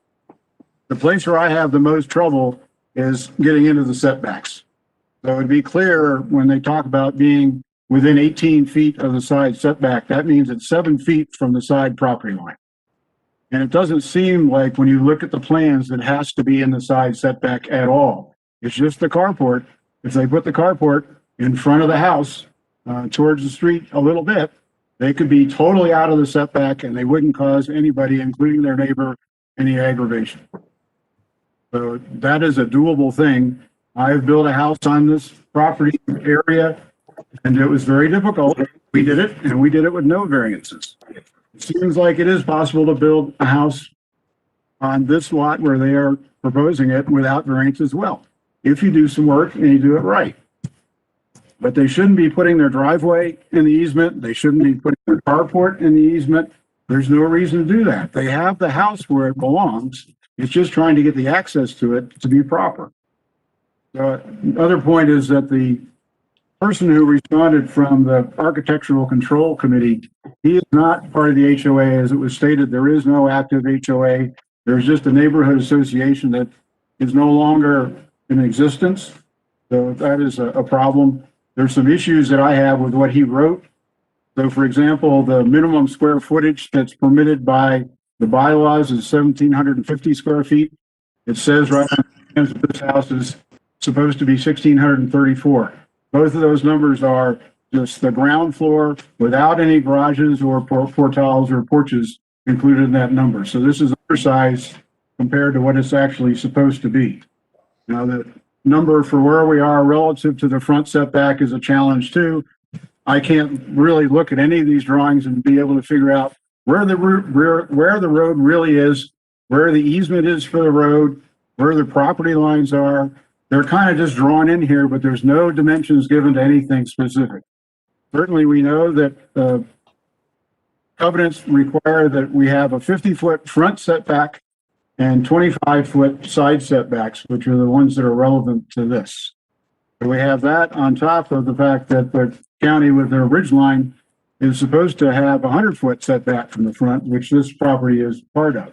So we have a number of issues that have to go through on this thing. So it seems like they are not adhering to what these setbacks are at all. And my biggest problem is it seems like it's very doable with the plan that they have. Just make it a little bit bigger so they make the 1,750 and straighten out the driveway as it comes in and keep it on their own property, not in the side setbacks. That's mine. Okay. This is Chantal, and I just wanted to make 2 comments.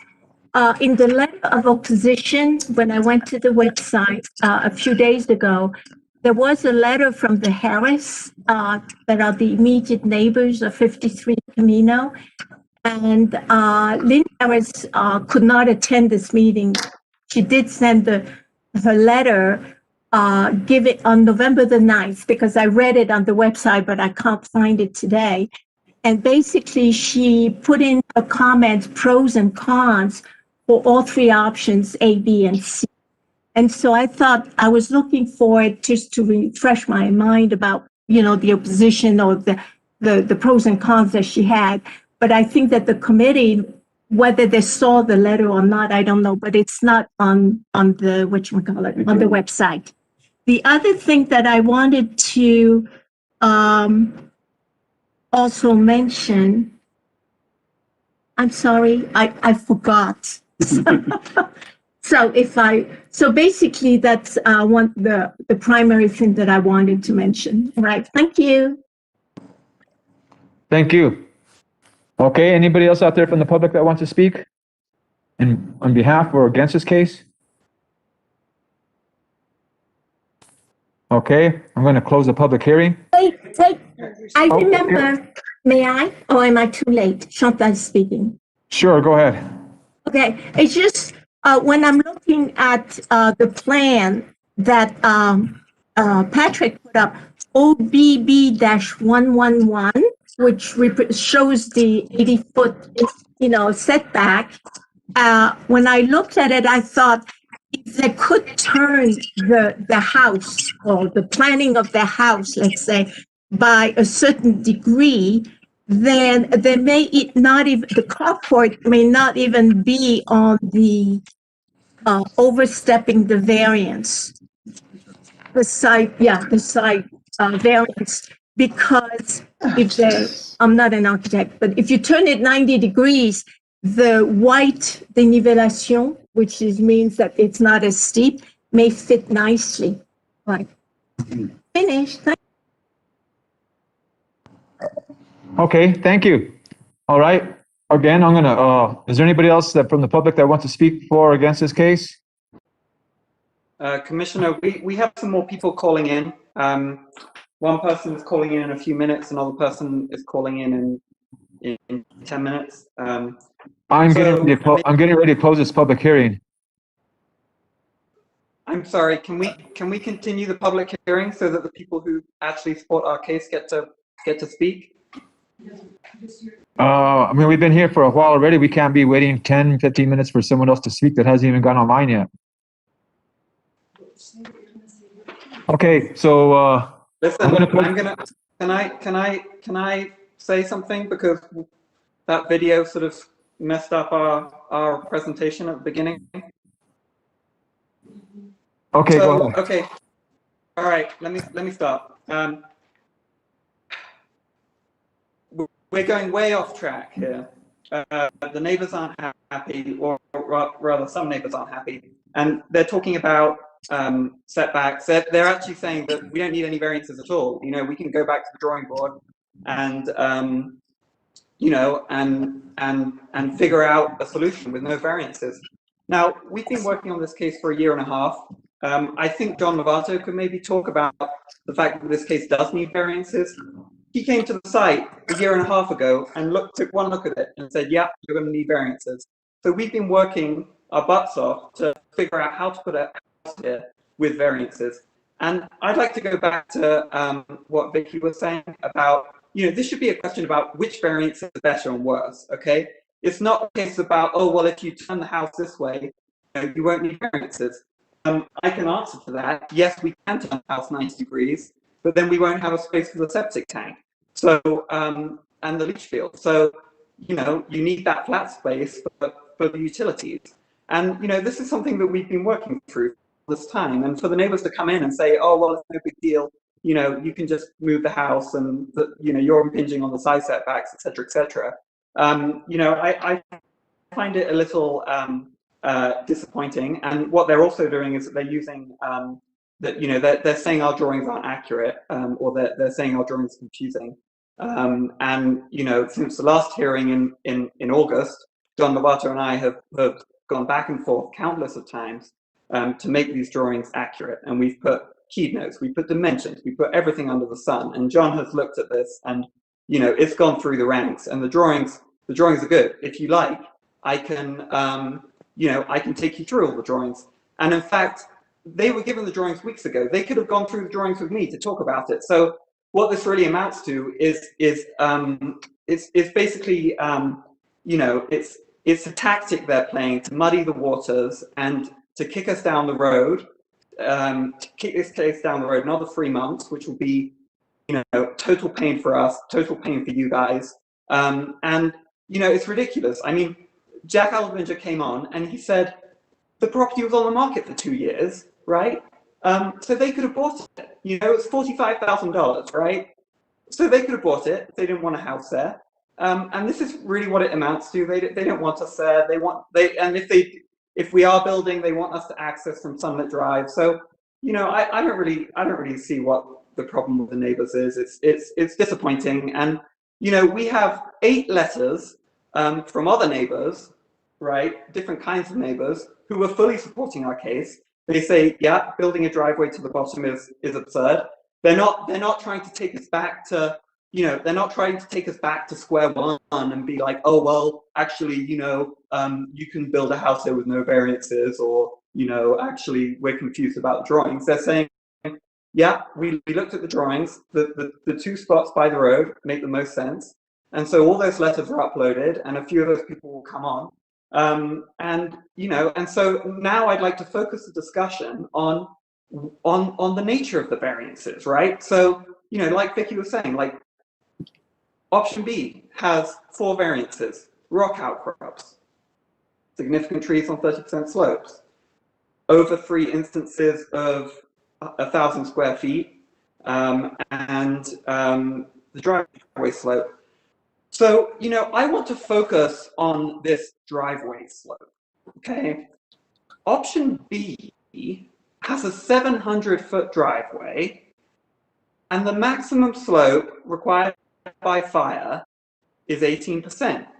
In the middle of the driveway, it exceeds that by 5-6%, okay? So to me, this is a clear violation of the fire code, and it's a big deal because, you know, we're building in a wildlife urban interface where there are trees everywhere. If the house started burning, we'd need to get fire vehicles in and out quickly. And the driveways, if the driveway's too steep, well, then that might prevent that. And so that's not only endangering the applicant, it's endangering the whole subdivision and beyond. So it's very weird for the neighbors to say, oh, well, you know, we're okay with that long driveway that exceeds the fire slope. You know, no big deal. Like, there are a bunch of driveways around there that exceed the slope. You know, we're okay with that because it's actually, you know, it presents a real safety risk. Now, the options at the top, we're talking about side setback. So for option C, right? Let's do option A first. For option A, which was the original option, we're talking about 2 ridgeline setbacks, a side setback, a floor finish from grade setback, a height setback, significant trees, and slope over 30%. Now, you know, sure, it's a lot of variances. It's 7 variances. But, you know, these are, none of them prevent a safety risk. The house is only 8 feet high from the top of the road, so it doesn't even, you know, it doesn't look like a strip mall. I'm sorry, but I've gone through a bunch of strip malls after living in the States for 8.5 years. And you know, if you want to see a strip mall, we can drive around and look at strip malls. So, you know, so the other variances are more aesthetic, essentially. The height, yes, it's 26'6", but it's from the bottom. It's from when you're standing in our property looking up. So essentially, the land is dropping down like that. The house is like that, and then the height is right there. And by pushing the house back away from the road, so 75 feet from the road, which is what the neighbors wanted, and they, you know, it was a hotel suggestion. We actually kind of liked it. You know, we're like, oh well, yeah, this offers us more privacy, and you know, the neighbors will be happy with it, so let's do it. So, you know, this option, and if you look at the section, house is entirely below the level of the road surface. So you can be standing on the road, looking out the view, and you don't, you just look straight over it. We're ditching 2 variances. It's not impinging on the setbacks, on the ridgeline setbacks. And you're still looking at, you're still looking at side setback, at height, at floor finish height, at significant trees, and at 30% slope. So, to us, this solution makes the most sense. And I would sort of like to direct the conversation, to the question about variances, about which variances is better, which variance is worse, et cetera, et cetera. So thank you for listening, and I'm sorry for the technical problems we had earlier. We had a video of Sarah walking the whole site along the driveway and pointing out all the rock outcrops and the significant trees physically. We can upload it and people can look at it later, or and just move on, and you can look at the drawings and take the drawings by the letter of the law. So so there we have it. So let's go. Okay, sir. I have a question for you. Which option do you prefer? Is this to me? Is this directed to me? I didn't hear. Yes. Yes. I prefer option C. Option C? I do. Okay. Okay, thank you very much. Okay, closing the public hearing. And did I reclose it? Anyways, do we have any discussion from the commission? Any motions? Hold on, we have someone calling in right now. We already closed the public hearing, so Frank, please continue. Yes. It is, kind of hard to evaluate all of these different variances requests, but I tend to think that option C is the best one. I understand all of the people on the one side of the road on Camino Pacifico, it should be further down the hill because they're on the hill. The people on the other side, on looking at it, they would see the road going down to the bottom, and that would be quite a scar. So I do think that C is the sweet spot. And I would hope that they can try to figure out a way to maybe back off of being quite as close to the side setback and the neighbors as maybe by just moving where the carport is or something. But I would leave that to them. But I'm in favor of the option C. That'll be with staff's conditions? Well, I just was making a comment. I will happily make a motion to approve option C with the conditions that were specified.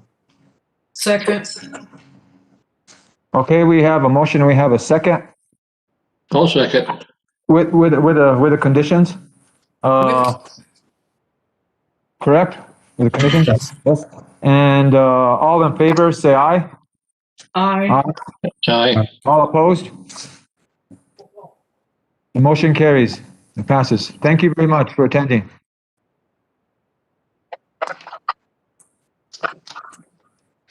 Okay, let's continue. Right. Okay. New business. We have none. Petitions from the floor. None. Communications from the commission members. Any communications from the commission members? Yes, I would wish all of my fellow commissioners happy Thanksgiving and be safe. Even though you love your family, they shouldn't be coming. Okay, I will second that.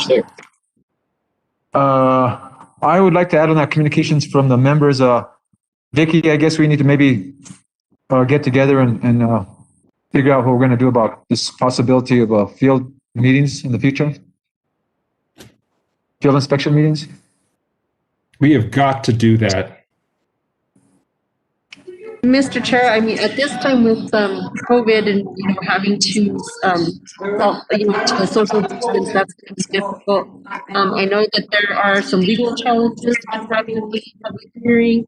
A site visit, and whether members of the public would be allowed, we would have to do noticing, and that's something that we probably would have to discuss with our legal department.